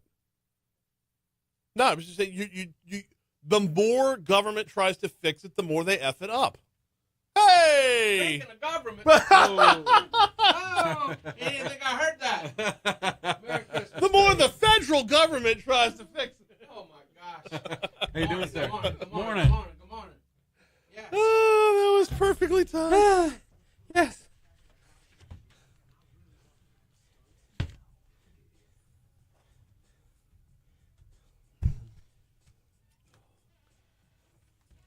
We're a full minute and a half early. Why are we so early? That's a good question because everything flowed like it would. That's impossible. That is, yeah. I noticed it when I hit weather. I was like, we're kind of early, but it's. Did we miss? We missed something, man. Yeah, but I don't know because the next break's not till. 804 Talk 107.3 FM WBRP. Mornings with Brian Haldane rolling right along. Hour 3 coming your way right now. Are we really holding at 50 degrees in downtown Baton Rouge? Yes. Yes, we are. We've got a lot of ground to cover in Hour 3. We've got one guest and one guest only in Hour 3. That would be our Ag Commissioner, Dr. Mike Strain. He's going to join us 10 minutes from right now as we'll get so much to catch up on. But yes, like Christmas shopping. Yes, we are going to talk Christmas shopping. We're going to talk a whole lot about we talk around Thanksgiving time about what Louisiana's on your table, but we can ask the question, what Louisiana's in your stocking, what Louisiana is under your tree, and once again, what Louisiana is on your table. throughout the holiday season. Before we get to any of that, though, we're going to do This Day in History. Before This Day in History, I got to remind you about Parish Construction and Roofing. ParishBuilt.com is the website. ParishBuilt.com. Do business with someone you know. And that doesn't just mean, it means a whole lot. Because when a storm rolls through town and you see the trucks come in with license plates from other states, they go banging on your door and they go asking for an upfront deposit, and then you never see them again, or you get shoddy work if you get work at all. That's when you say do business with someone you know, that's the starting point. But it's only the starting point. Do business with someone you know means do business with someone you can call and will call you back. Do business with someone you know means you can call them and they'll answer your call and have an answer for you. Look, I'm a happy Parish customer. They put my new roof on last month, and I could not be more thrilled with the results. And they have made this process so easy and so enjoyable. The only thing I had to do was pick the shingles, and they helped with that. ParishBuilt.com is the website. Go to the website right there on the homepage. Fill out the little form. Get them up on your roof to do an inspection. Do business with someone you know. 364-1007 or ParishBuilt.com. Time for This Day in History.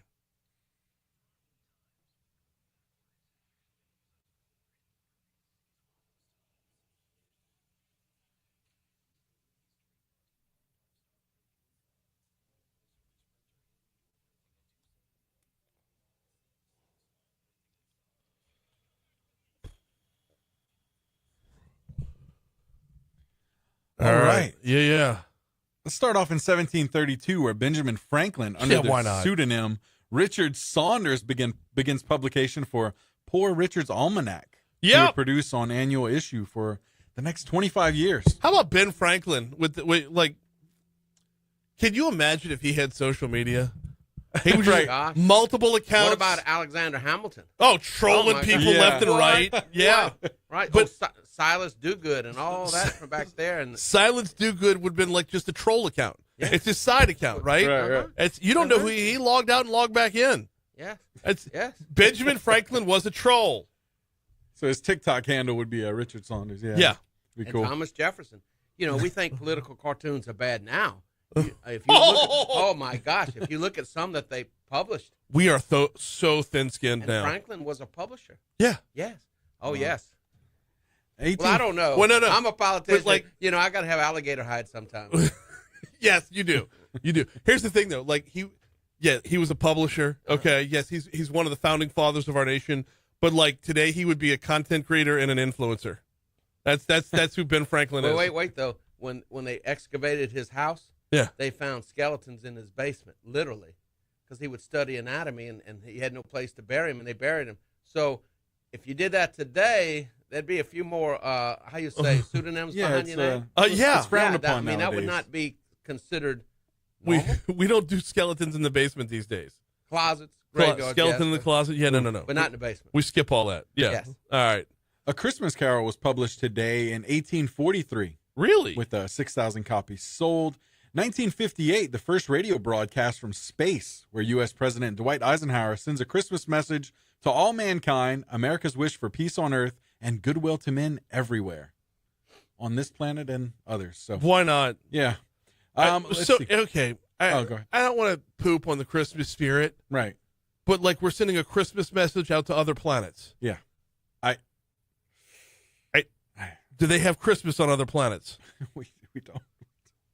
I don't want to walk down the whole Yeah. like. I was going to say we could chase that for a while. Yeah. but No. All right. For the sake of time. keep it moving. Well, ask Elton Musk. I mean, I'm sure he knows people on Mars. Oh, Elon. He does. Yeah. Or Martians on Mars. He does. Yes. Yeah. Yeah. They'll Nice. work for 30 cents on the dollar, so they're about to be employed by our government. You know. Oh, man. 1971, Stanley Kubrick's film and cult classic, A Clockwork Orange is released. Careful with that one. Woo. Clockwork and No, keep it moving. Yep.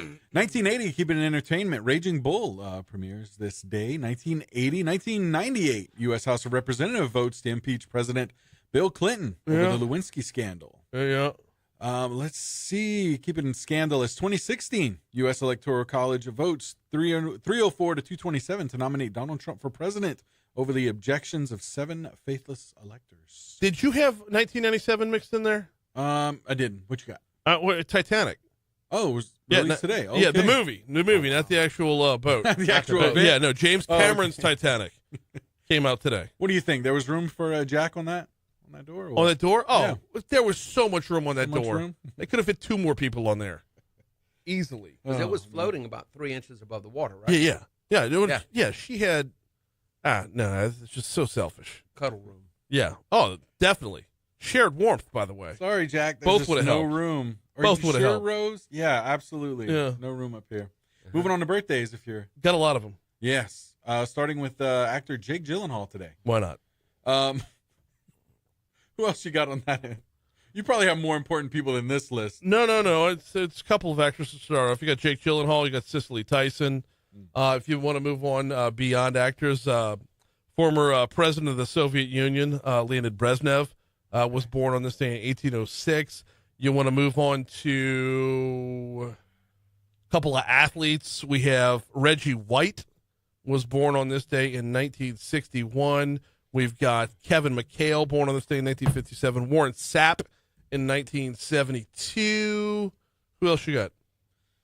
There's really not much aside from TikTok influencers. And, Yeah, we'll skip all them. Yeah, exactly. Yeah. Let's see. As far as deaths go here, man, I don't know. It's a Whoa, little whoa, slowed whoa, whoa, in. hang on. I'm Oh, sorry. go I ahead. got one more birthday, and I can't believe I almost missed this one. Oh, glad you said Because we have to. We got to talk Louisiana, right? Yeah. Yeah. Professor Longhair, born on this day in 1918. Really? Yes. Yes.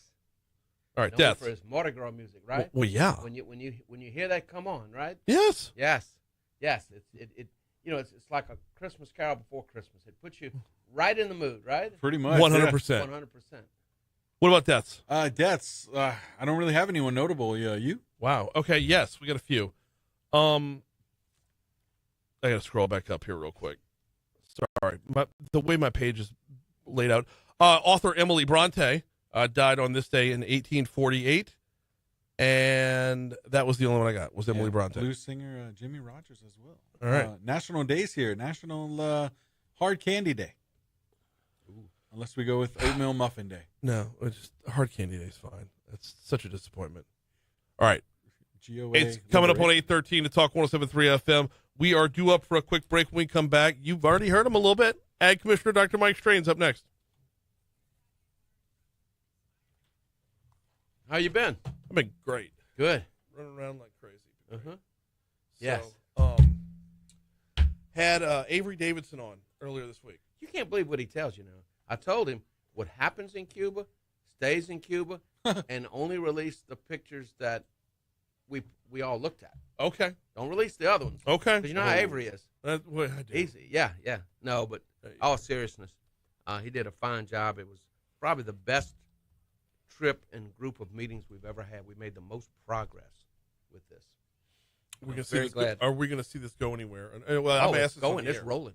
Okay, but We're with rolling. the new administration coming in, is that going to derail things? I don't think so. And I can tell you that with the previous administration and where we're moving, the individual states, and again, the individual states are doing what they need to do for trade. Okay. And so, Cuba is one market, and if things stay status quo, okay, because Marco Rubio has nothing to prove to anybody now, Right. and person to person, but I think we have an opportunity now to further enhance what we're doing with the private citizens. We can talk about there's a lot of moving pieces there. Okay. But yes, we're rolling. Okay. We are rolling, and we're going to continue to do so. Yep. But it's not only Cuba. It's the Dominican Republic. It's Guatemala. It's all these other countries. Countries around the world, and we're moving trade. So I was at one of our rice mills yesterday, and we are loading rice headed to Miami. From Miami, it's going to Cuba, Guatemala, and Dominican Republic. Okay. Cash in advance on the barrelhead, and they are saying we need more. We need more. We loaded rice on those containers that was going into trains. Said, okay, we'll load the trains tomorrow. And so, everything is in full motion, and we're expanding, and that's good. Yeah. It's good for our rice farmers.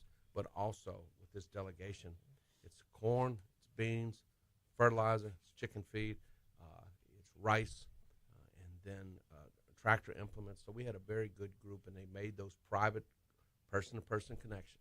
That's what that's what the visit's about. Met with the ministers to make sure that everything is done and everything is set up for success. Yeah. No snafus, right? Yeah. Yeah, and that's good. So it's very successful, and we're seeing the fruits. They're paying, because we're dealing with American companies that then have Cuban private connections. Right. So our money is here, and it is FOB, pay at the mill. Yeah. And you ship it. Okay. So we get our money when that stuff goes in that container. Before that door is locked, we got our money. Love it. Yes. 816 Talk 107.3 FM WBRP mornings with Brian Haldane rolling right along.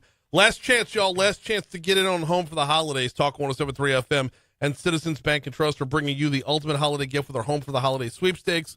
Imagine 2025 with your rent or mortgage covered up to $18,000. We're here to make your holidays a whole lot brighter. Just sign up at talk1073.com. Winner will be announced tomorrow. So literally your last chance is today, courtesy of the folks over at Citizens Bank and Trust. All right. Every month we get caught up on a wide variety of topics when we have our Ag Commissioner, Dr. Mike Strain, in with us, who's in with us now. How are you, sir? I am great. Seems like we never get finished talking when it's time. You tell me I got to go because for some reason this fella by the name of Moon wants to come on the show. He does. I think we could bump him for a couple of hours a day, and I think in 6 months or a year he'd get over it. And I can say that because he's my friend. Well, I think in 6 months or a year he would notice he wasn't on. Like I think he would just keep talking. Oh, he would just keep going. That's possible. Whether the mic is plugged in or not, he's just going. And I know what he say. Said, now, Commissioner, what are you doing? I said, well, Moon, you just can't. How you say, hog all the airwaves? We got to share a little bit. And totally. I've known him now for over 25 years. I used to go to his station in Monroe, right, and we would talk from there. And and now today's modern technology, you actually, for him, we can talk over the phone or do it this way, electronically. So yeah, we're actually set up to where, and I don't want to say this out loud because he's going to get me to guest host a show one day. We can do his show from this studio. Well, why don't we do it? And I know, I know a gentleman here. He's got that magic board over there, right? Yeah.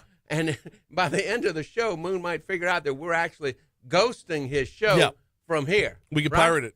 Hey, that sounds fun. Yeah. How much trouble could we get in? A lot. Yeah, you could get fired, and then and no telling what they do us. But you know what? Sometimes you just got to reach out there and do something. But maybe we'll do that next year after Christmas. When it's time as we get into Mardi Gras, make it a Mardi Gras surprise. I like that. Yeah, I like that a lot. Yes. We got a lot of ground to cover today. Can we start in Cuba? Yes, we can. Because yes, we can. You just came off a very productive trip. I came back from Cuba. I got home Thursday night, and it's amazing. When Friday morning, I'm in the office. I said, Miss Sabrina, I said, what day is it? She said, it's Friday. No. What day is it? The 13th. I said, of what month? She said, December. I said, oh, my goodness, am I behind? So, yes, I went to Cuba, and I was home a few days, and I was in England for a week before that, and that was sponsored by the British government, sponsored that entire trip for a handful of commissioners to go there and see. Then we went to Cuba. This was probably the most productive visit we've made. I've been there multiple times. We've made these direct connections with the Cuban people, with the private enterprises, the farmers, the cooperatives, and with the ministers to make sure that the trade goes on.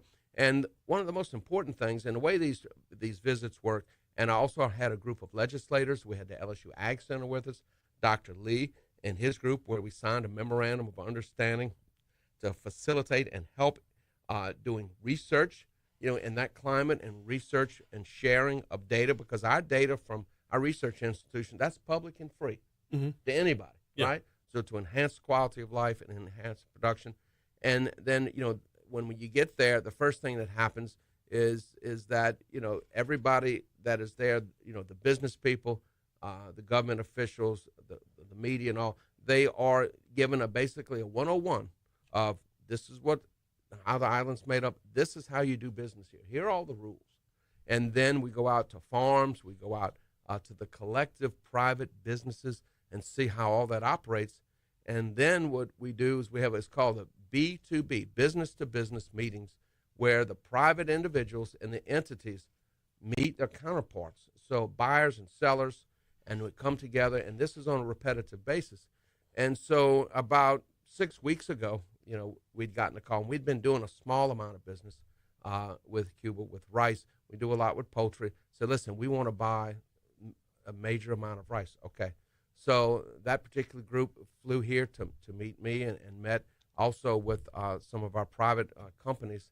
And then we met again in Havana, and a number of our group that were in that business went down to their import facility. So yesterday, I am in Lacassine, and that is a private entity, a cooperative of 200 farmers, and they are loading trucks. They're loading trucks with 2,000-pound, they call them super sacks, of our finest rice, and that rice is going to Cuba, and going to Guatemala, and also to the Dominican Republic. And so cash in advance. And they said, all right, we need more. And so those direct connections we're making. And so it's not only it's rice, and so we need corn, we need soybeans, we need feed. So we're working on getting chicken feed. That's a big deal. Everywhere you go down there, the government is encouraging people to have chickens so they can have eggs. Because right now at the government store where they have the ration books, they get 5 eggs per person per month. They get 2 pounds of chicken per family unit of 4 per family per month. Things are really tough there, but they're encouraging them. So you see chickens everywhere, but they need chicken feed. They need fertilizer. They need all the inputs. And, we had Thomas Swallow at Progressive Tractor with us. So when you look at it, you're trying to figure this out. If you look at what happened in the Great Green Revolution in America, and right after the war, right during that time period, we went from mules to farm-all tractors and John Deere, small. What we think of today as a small tractor, but that changed the face. So these were farm tractors, and they had all the implements. That never happened there. So you have a few big old tractors, mostly old Russian tractors, that will pull a disc, and then they'll use like a piece of railroad track to level it. Then they still plow the fields with bulls and oxen and hand plows. So they don't have all, you think of here, when you go to our farm, you see all this equipment. You see discs, you see, do-alls, you see plows, you see planters, you see harvesters. They don't have any of that. And so their production is a tiny fraction. Their rice production, which is down over 70% over the last 7 years, they don't have inputs, is 1/10 of what ours is. Their sugar production, is 110,000. When you say ours, I'm saying Louisiana. Not the United States, just Louisiana. Yeah. We will produce 1.65 million metric tons of sugar this year. Good night. The largest, if you go back 50 years, Cuba was the largest sugar producer in the world. They will produce 110,000 metric tons. Their sugar production is down over 95%. So if you look at where they are at, they have limited production ability. And so, but they want to buy, BUI, buy our products. And so we want to sell to them. And at the end of the day, we're selling to the private individuals because people on that island are struggling to eat, to meet. The average Cuban is 230 to 300 calories short per day. Really? Absolutely. Yes.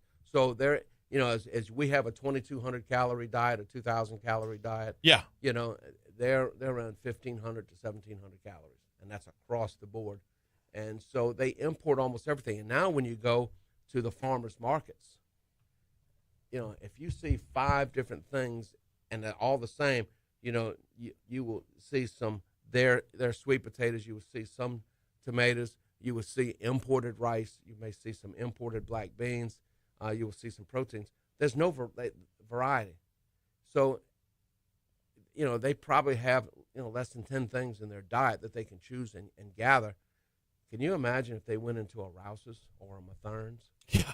And so when I walk into Rouse's and Matherns, especially after my travels abroad, my God, think about what it is to live in the United States. Oh. You can go down, and it's just whatever you want, and then you say, and so we have to help people across the world. And in England, they're importing most of their food. I'm going to repeat that. They're importing most of their food. And I was there when the farmers actually went and protested at Parliament. They had a big farmers protest at Parliament because of the laws that they were trying to pass in Parliament. And I was actually in the House of Lords for the debate. And I tell you, that was interesting. They do it a little differently than we do. Do they do it differently? Yes. They don't need a microphone. No. And they don't mind having, how you say, a heated discussion between themselves. Right. So the old lords of England were there, and they dressed in what we would call tuxedos, but their mourning, their formal attire. Okay. And debating, and it's interesting. There are 80 members of the House of Lords are actually clergy, bishops. So the clergy has 80 seats there, and it's my fellow lords, but the issue was that they want to pass a law that on inheritance tax of farmland, so that when the current owner dies, then 20% of the value of the farm, everything over £1 million, which for us today's market is $1,270,000. Okay. The inheritance tax. Well, these farms are barely breaking even at that. Right. So they can't pay. But for us, for a family, our inheritance tax starts at $23.7 million. Where it starts on a farm. Theirs would start at $1,270,000.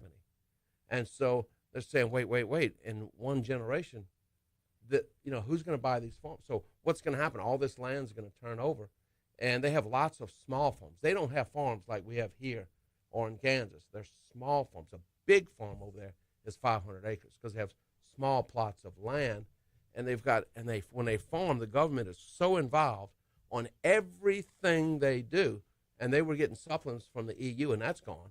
But now the government says, all right, you've got to set aside, if you have, 50 hectares, which is 100 acres, well, you got to put 13 hectares here, set it aside for wildlife and birds. And you have to do this, and you have to do this. So wait. We were producing food there. And so the farmers would tell you the government's got so involved, they're paying them not to produce food. And say, what's going on? And so they look at us. We just say, look, we got to keep the government out of our business, but we're in the food production. And you think about the United States, we are now the largest producer of food and exporter of food in the entire world. We are the great breadbasket of the world, and they want to facilitate trade. They want to make sure that we are friends there, that we understand there, and we're going to be doing more trade with them because they need our rice too. Is it mutually beneficial for us to be exporting that much? Absolutely. Well, no, and the reason I ask is I would, if I were in their shoes, if I were in Cuba's shoes, if I were in England's shoes, I would want more self-reliance. But they do, they do they do want more self-reliance, but it's not achievable. Right. That's the thing. So you have to look at reality. What is achievable? What's not achievable? They're asking us to help them, and we're going to help them. We're going to help them because we want them to have more self-reliance. You got to be able to generate. You got to have money to buy our products. Right. So they got to have self-reliance in their own economy to buy our products in dollars. Okay. Right? In dollars, because the American dollar is very strong against those currencies. Very strong. And we demand payment in dollars. But they do need more self-reliance because the bottom line is that it's not only those countries, but countries around the world need our products. And again, and that's where I was going with that, was that if they could be on their own 2 feet, we would just move on to the next country that where it's cost beneficial for them. But what our goal is, and it is a goal for the next few years, we go to those countries less traveled, the smaller countries, instead of relying on trying to do business with China, right? Where it's up and down. Our number 1 trading partner right now is Mexico. Our number 2 is Canada. China's number 3. India is coming on strong. India is going to outpopulate and have a greater economy than China very soon, and they're very hungry, right? So we're going to be wanting to do more business with them, but we're looking at areas where others don't really go, and then to establish trade so that we have a greater diversity of trade and not just rely on those big old contracts. So as the individual states, we're trying to further establish that trade. We've got our Ag Commissioner, Dr. Mike Strain, in with us. That just scratches the surface. We covered the Cuba trip. Well, we got to take a break here in just a second. We'll check news, we'll check traffic, we'll check weather. When we come back, we got to head to our nation's capital. Talk a little bit about Farm Bill. Oh, lordy. Yeah, Yes, so- yes. And what they did not do. a lot. No, what A they lot did of not it. do last night. Yeah. Yes. We'll cover Yes. that next. Here comes news on Talk So you're 107.3. getting my blood pressure up. That's sorry. Not good to get my blood pressure The, up before 10 a.m. Yeah, I've been so hyper focused on the Social Security stuff. It just Well, and they've When you're pushed. talking about the WEP and the windfall elimination. Yeah. See, that affects me. I've paid in Social Security my entire. I'm still paying it in, Yeah. but I never collect it. Right. Yeah, and I paid in the max, every year, right? My dad was so upset when he retired, and he retired with he was a sergeant as well as in the sheriff's office as well as farming, and he said, okay, this is your pension. Social Security said this is what you're going to get. That's not what happened. They deducted his Social Security from his pension, and his retirement went down significantly. So wait. You told me so. Well, but we didn't add in the windfall elimination provision, the WEP, right? Excuse me, sorry. I got today and tomorrow, and then I'm out till the new year. Oh, good. Oh no, I'm on fumes right now. It's I understand that too. But yeah, but you don't sleep. correct. Yeah, a little sleep's necessary. Yeah. I'm driving in from Lake Charles last night, and I said, if I can just get to Pelican House, my house right around the corner, if I can just get to my chair, it's going to be dangerous. So I sat in my chair, and I woke up. It was, 5 minutes to 6. I'm like, whoa. But wait. Then you got to do the, where you look around. All right, where am I? Right. Yeah, and I looked and said, okay, yeah. So I'm in Baton Rouge, Yeah, this week has been but I'll go home tonight, I hope. well. Good. Yeah. It's that time. Well, I say it's that time of year. It's been like this since summer, where there's 3 different lives going on at the same time. I understand. There's my life here. There's my life at LSU, and then there's the personal life, and A like what? Personal life. Yeah. We're not allowed to have personal lives. No, no. Coaching basketball. Well, that's okay. Yeah. Yeah. Oh. Yeah. Hey, let me tell you, I coached during we do basketball season for the girls during football season, so that all the boys are playing football, so the girls can have gym time. Yeah. So that's how we do it with the Catholic schools. So I went from coaching 7th grade girls to coaching 3rd grade boys. I miss my girls so much. They listen. They do what they're told. You say run the offense, they run the offense. You say run the inbound play, they run the inbound play. Mm-hmm. Boys, it's a fire. And 3rd grade boys, it's a fire drill. They tell, and I've got daughter, son. So this is my first time coaching boys, and I'm ready to clock out. I understand. I thought like when the girls got towards 7th, 8th grade and they started getting all hormonal and whatnot, I thought that was bad. No. Try telling a 3rd grade boy that he's not Steph Curry.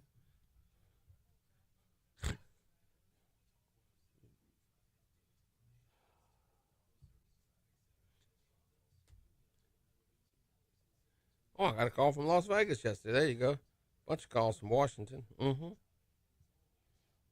Oh, and last month when you were in here, I had you do that birthday message for Guarantee, and I filmed it up and down. Yes. They told me I was supposed to film it horizontal. So when we're done, can we do it again? Sure. Cool. Sure.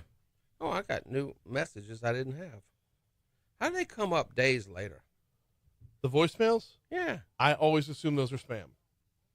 Always assume those are like. Mm-hmm. Bunch of them. Yeah. Oh, well. Yeah, let's see what the Las Vegas says. You have nonprofit federal relief. Nope. Bye ya. Let's see what Washington wants. FEMA.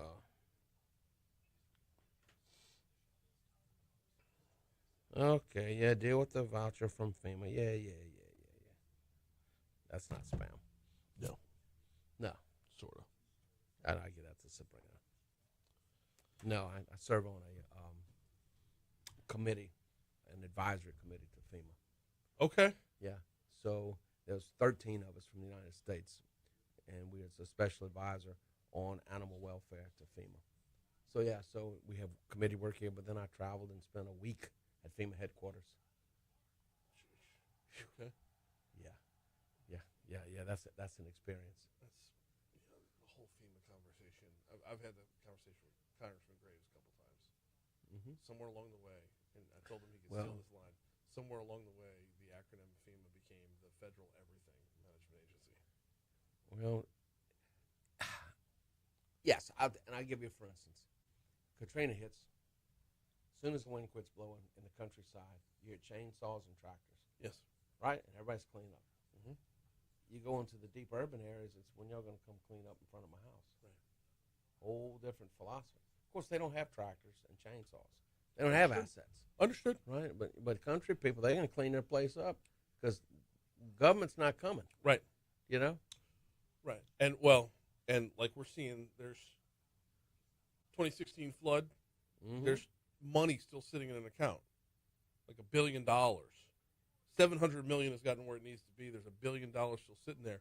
Okay, if the word emergency is in your title, how can you still consider it an emergency 8 years later when the money is set there? You want to understand.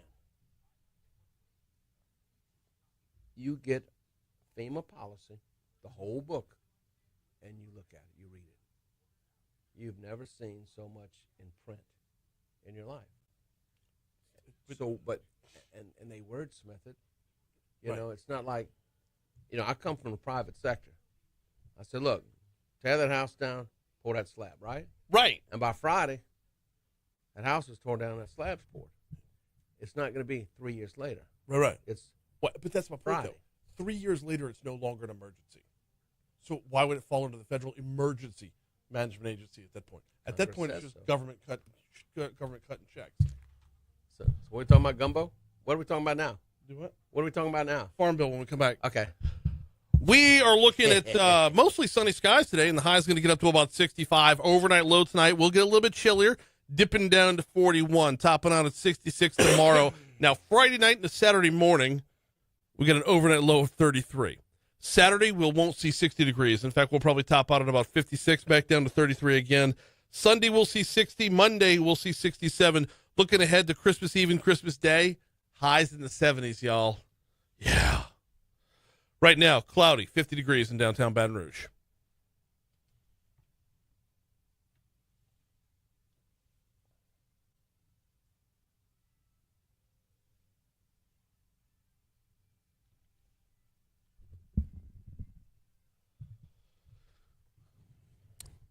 .838 Talk 107.3 FM, WBRP. Diving right back in with our Ag Commissioner, Dr. Mike Strain, in exactly 60 seconds. Why 60 seconds?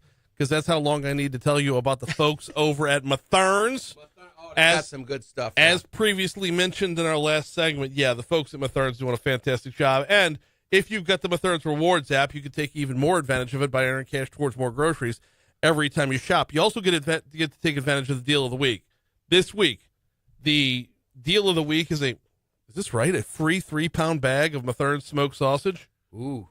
Yeah. That's good stuff. Got to spend $50 or more to get at it, though. That's okay. So, yeah. Okay. Look, that's not a problem around Christmas time. What? Right? Yes. You put that sausage in your gumbo? Yes. Yes, indeed. 100%. It's gumbo time. Yes, it is. I've had gumbo.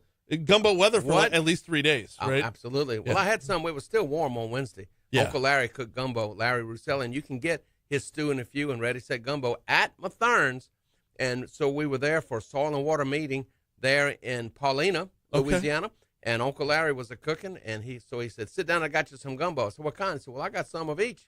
So magnificent seafood gumbo with certified Louisiana seafood and magnificent chicken gumbo with Louisiana rice. And the ladies made some potato salad. Oh, my goodness. Now, you just can't have seafood gumbo and not eat the chicken gumbo or vice versa, right? You got to, I didn't want to make Uncle Larry mad. Right. So I had to have a bowl of each and a little potato salad. Oh, look. When you go to those lunch meetings for soil and water conservation, right? Right? They're always cooking. Yeah. Everywhere we go. So I was in Lackason yesterday, and so they were cooking up a storm there. And, it's amazing. Everywhere I go for these lunch meetings, you're figuring this out, they're always cooking for the commissioner. I can't imagine why.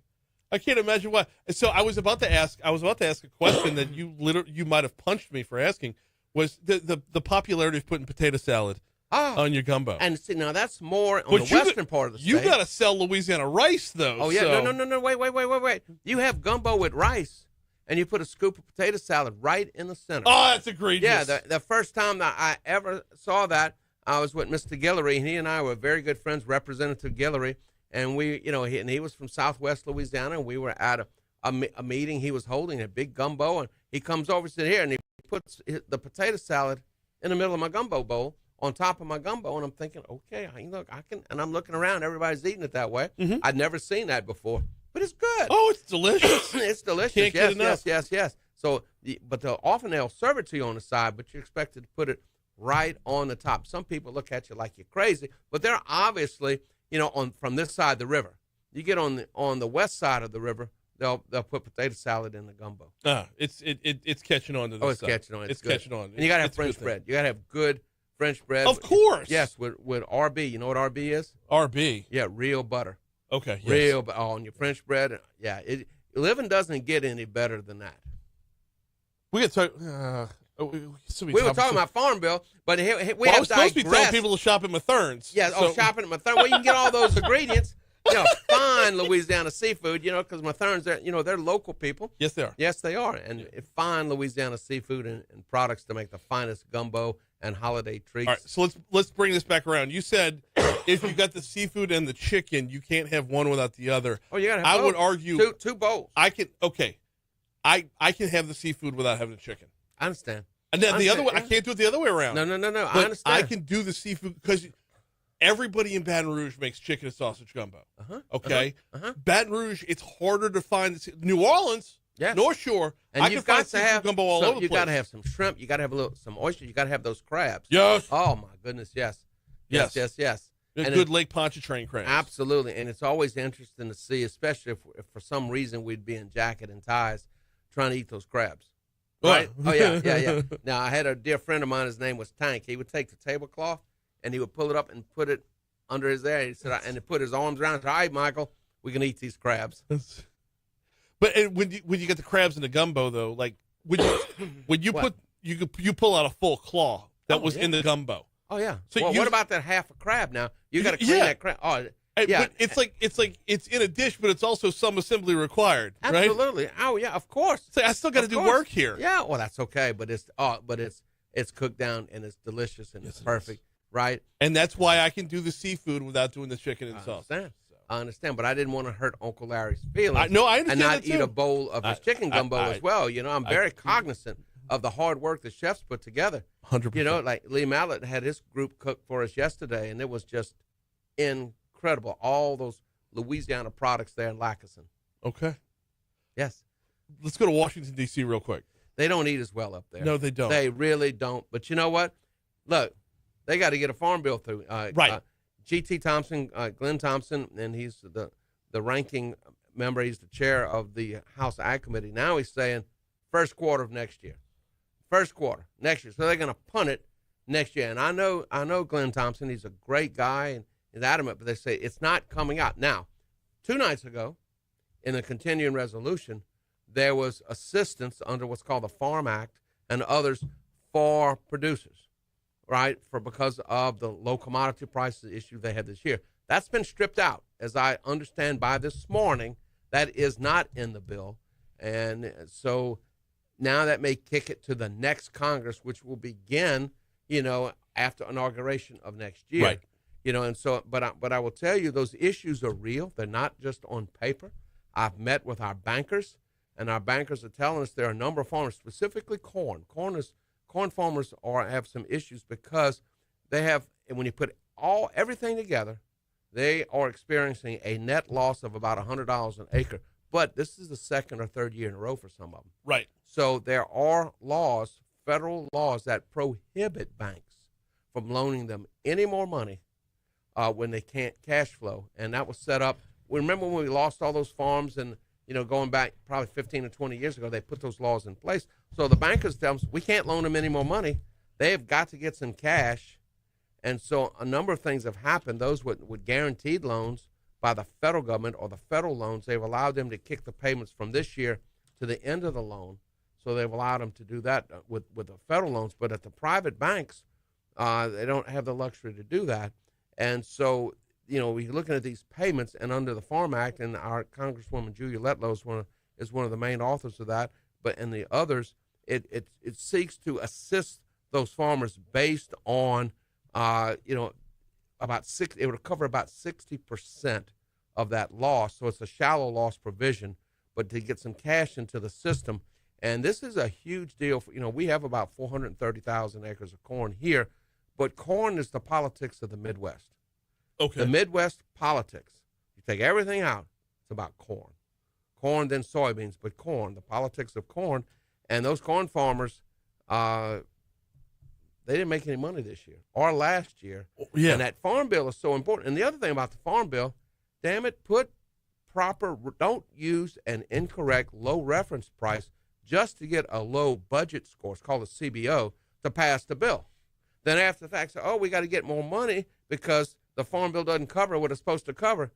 If you're going to kick this thing down the road, well, look, let's get it right. And whatever the number is, the number is. But the whole thing, we talk about this farm bill, the farm bill is less than 1% of the federal budget. Right. Less than 1%. And the farmer's portion of the farm bill, we talk about the commodities, the research, crop insurance, all these things is only 15% of that 1%. 85% is the nutrition aspect, or you call it SNAP. Yeah. Supplemental nutrition. So, and which is a whole other discussion, but the bigger part, with the SNAP being the bigger part, it's killing the smaller part. The smaller part being the farmers themselves. I've been an advocate of splitting the two. Yeah. And there are others that say, no, you can never split the two because they'll never pass another farm bill. And I say no, I disagree. Split the two because they'll never pay a SNAP bill. They'll pay the farm bill. They'll pay the farm bill. And so, but the farmers will tell you, no. We need those that rely, the urban folks, on the SNAP bill to pass the farm bill. So let me tell you something. Agriculture is the largest industry in Louisiana and in America. The largest industry in America, right? Yeah. You don't pass that farm bill, right? You talk about taking the oil out of the economic engine of the nation. Yeah. You've just done that. Right. And the farm bill is the roadmap to the largest industry in America. And especially when you start talking about soil and water conservation, you think about that, all the things that we do. And those are matching, private, federal matching programs. But also dealing with our, foreign trade, right? FAS, Foreign Ag Secretary, these trade missions. And I am a board member and formerly head of the Southern United States Trade Association, which is to promote trade of agricultural products from the southern states across the world. There are many things in that farm bill that effectively, will cease. Now, they're talking about kicking it down the road, and having another 1-year extension. They've already had a 1-year extension. They need to pass the bill. I mean, look, call it up, vote it up, but just quit kicking everything down the road. And that's the biggest problem. And our Ag Commissioner, Dr. Mike Strain, is our guest. That's the biggest problem right there. Is agribusiness is business, and a business can't survive by being in the red for multiple years in a row. So what happens when the business goes out of business? Then you turn around and say, wait, who's going to feed us now? Yeah, and who's going to buy this land? So who's going to buy the land?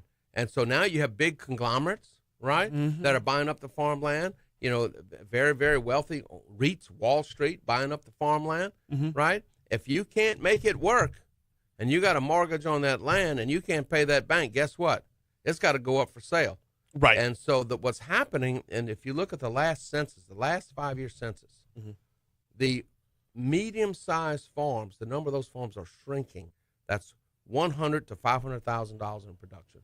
You're having larger farms, and you're having some more smaller farms, but the larger farms are getting bigger, and the medium-sized farms aren't able to compete because they don't have the scale. It's so dangerous. It is. It's so because it is. You're not talking about if we stop talking about the politics of it, the numbers of it, and start talking about the people. It's the people that make the difference. We got a break. We got a break. We got Your Money Now coming up. We're not done though. We got one more segment to go on the back end. He's our Ag Commissioner, Dr. Mike Strain. We will continue next right here on Talk 107.3 FM. It is scary. Yeah, because once you start weeding out the people, and you have nothing but the giant, giant conglomerate farms. Now we are subject to their whims, and that I don't like ceding that much power on anything. No. I would rather know the guy. Like, I would rather Yeah. know the guy who grows the corn. I would rather That's know the right. guy who Who grows the sugar yeah. and the rice. Yeah. Yes, absolutely. Great innovation is by the individuals on those medium-sized farms. Yeah. Right, yeah. Yeah. But it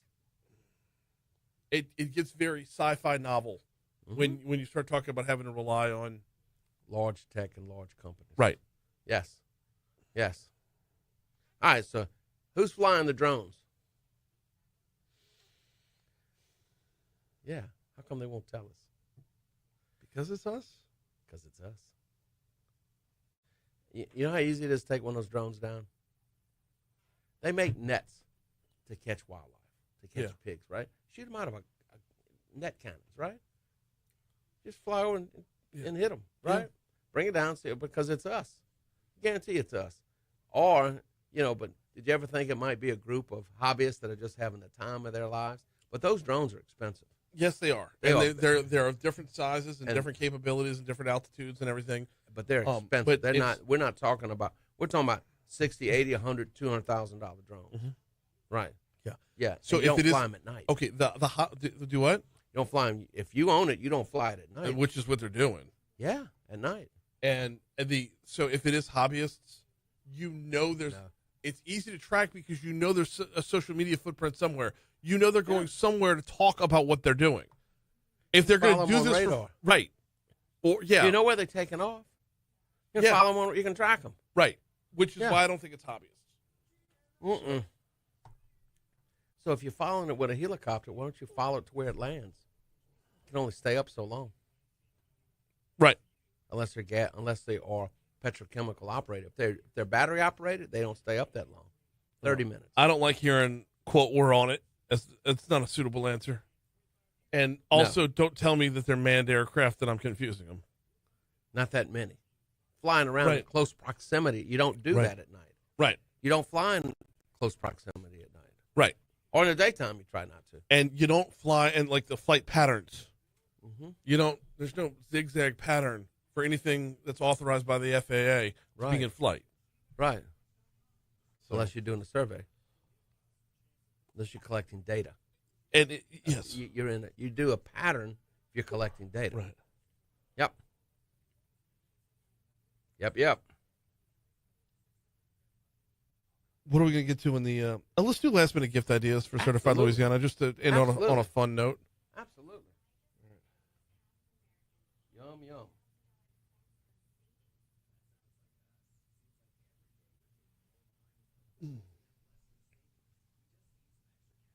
So many products.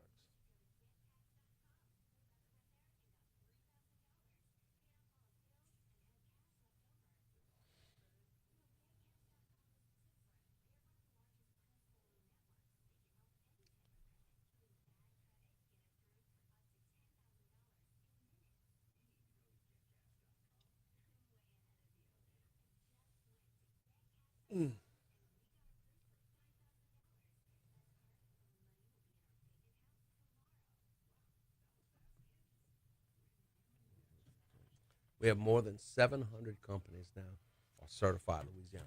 That's awesome. It's huge. It's growing exponentially. Yes, fresh, local, and certified.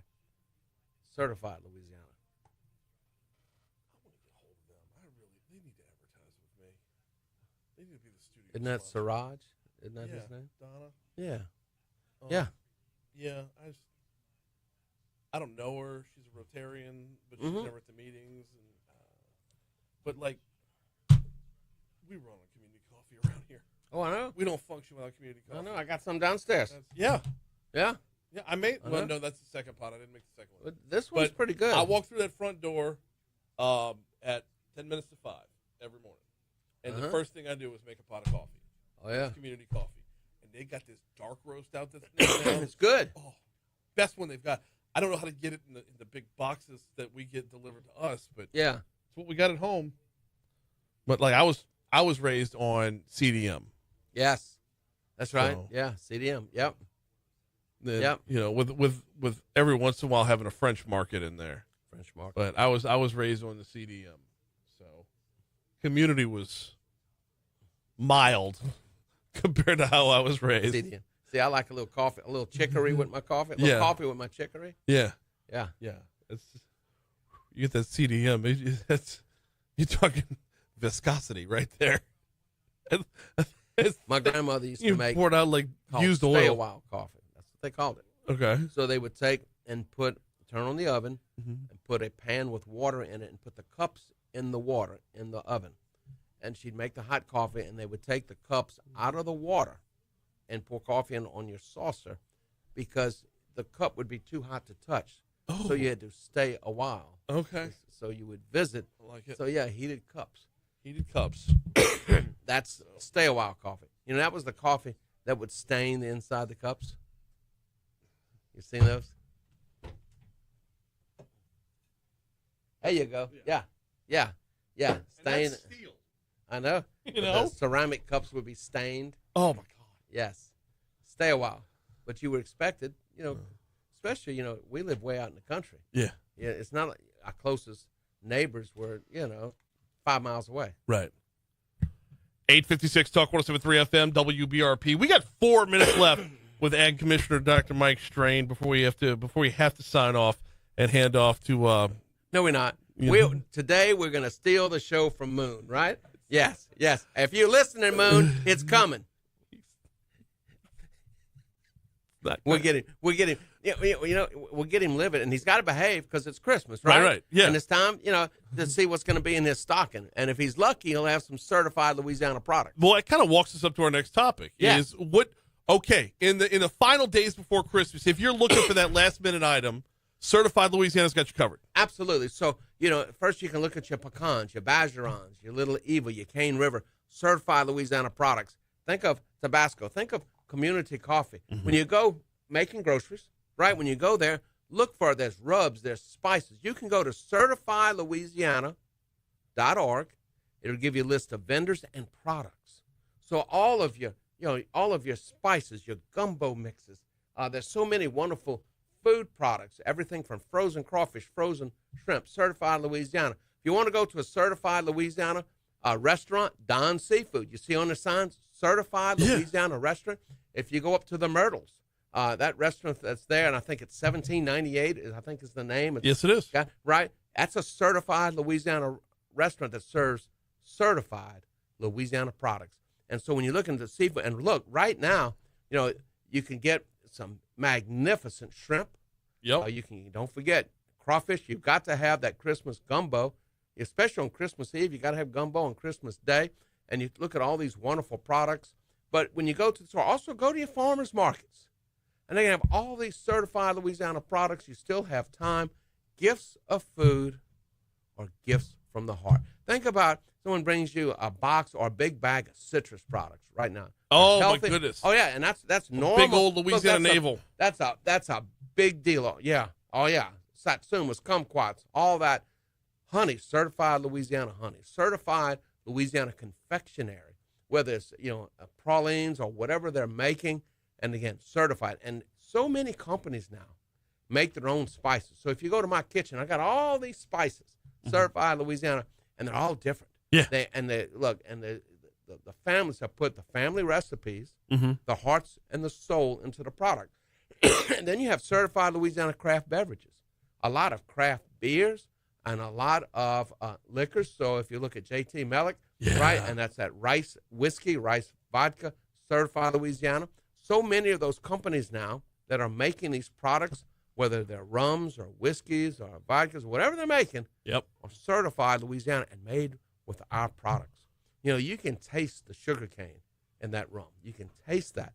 And it's all, and again, certified celebration. The flavor profile on the JT Mellick whiskey. Unbelievable, isn't it? It's crazy good. They used to, when we were younger, you and I, they would say, oh, you need to drink this. It's so smooth. But when wait. I want the flavor profile, right? Right. And I want that, you still have some smoothness, but I want to taste the flavors. Smooth, caramel, sweet. It's got all of it. It doesn't have that bite like a lot of whiskeys have. That's it's right. ridiculously good. We are straight up out of time. Again? Yes. Well, steal another minute from Moon.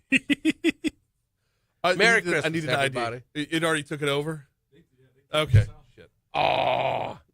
What are we gonna do with him?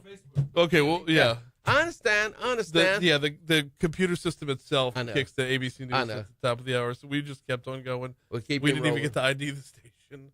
But fortunately, I don't think anybody's left at the FCC to check on that. No, you're supposed to give a station really? every hour. Yes. Really? Yeah. Oh. Every hour, and if you I guess go that on comes there- from the War of the World, right? Orson Orson Welles. I think so. When he scared everybody to death. This is, dude. Yeah. Well. Yeah. Guys, check out the Certified Louisiana. I'm on the website right now, certifiedlouisiana.org. It's fantastic. And you can scroll through Certified Louisiana, Certified Cajun, Certified Craft Beverage, Certified Creole, and Certified Farm to Table. Yes. Yeah. That program has really exploded, and we are exporting those products. So we take those Certified Louisiana products through SUSTA, and Miss Kelly Ransom and handles that. And so with Miss Kelly, she works, SUSTA and certified, and they move those products to the world. Okay. People want our products. Yes, they do. If you've been around the world, they don't have flavors like we do. No. They don't. No. They have no idea. I know. Right? So my wife is sending a care package to, we call him our adopted son, to Jonas, there in Germany, and we always send spices. Yeah, he was an exchange student, lived with me for more than a year when he was in high school. Okay. Right? So every year he gets a care package, and he just, all those spices. When it comes to America, we're headed to Popeyes. He loves Popeyes chicken. Yes. Which used to be Louisiana. Yeah, I know. Yeah, the old Popeyes chicken. Yeah. Talking the other day about Al Copeland. Oh, that was a character. Yeah. Did you ever know him? No. Oh, you talk about something. We go to his house every year for Christmas Let's see. because he had the light display. He was larger than life. Yes, he was. Yes. Yes, he was. Yes, he went out. I was on a farm one day, and he was looking at buying some llamas, and I was the Of llama course. doctor. Oh yeah. So he came out, and he's wearing a T-shirt, and he and his significant other, and her T-shirt said "Beauty." His said "The Beast." Oh, that's funny. Yeah, he was funny. He's come out and wanting to buy llamas. I want some llamas. I said, they're over there. So, yeah. So I said, what are you going to do with llamas? I said, I don't have any. I said, okay, But he enjoyed life to its fullest. Yes. He really Yes, he really did. Yes. And he would piss off his neighbors every Christmas because it was a traffic jam. Oh, yeah. To go look at that light display, and it was gorgeous. Uh-huh. It was that's a childhood memory that that'll be with me for the rest of my life. Absolutely. So Absolutely. And one day, and he liked those race boats, right? Oh, God, yes. So one day, he builds this racing machine with jet aircraft engines. Well, he's still in the harbor, and he poured the power to it, right? It melted the gel coat on some boats behind him. It's a typical Al Copeland, right? Yeah, he said, "All right, we'll take care of that." Oh, and it used to be, what was the Mardi Gras Day Parade? Argus in Metairie. Argus.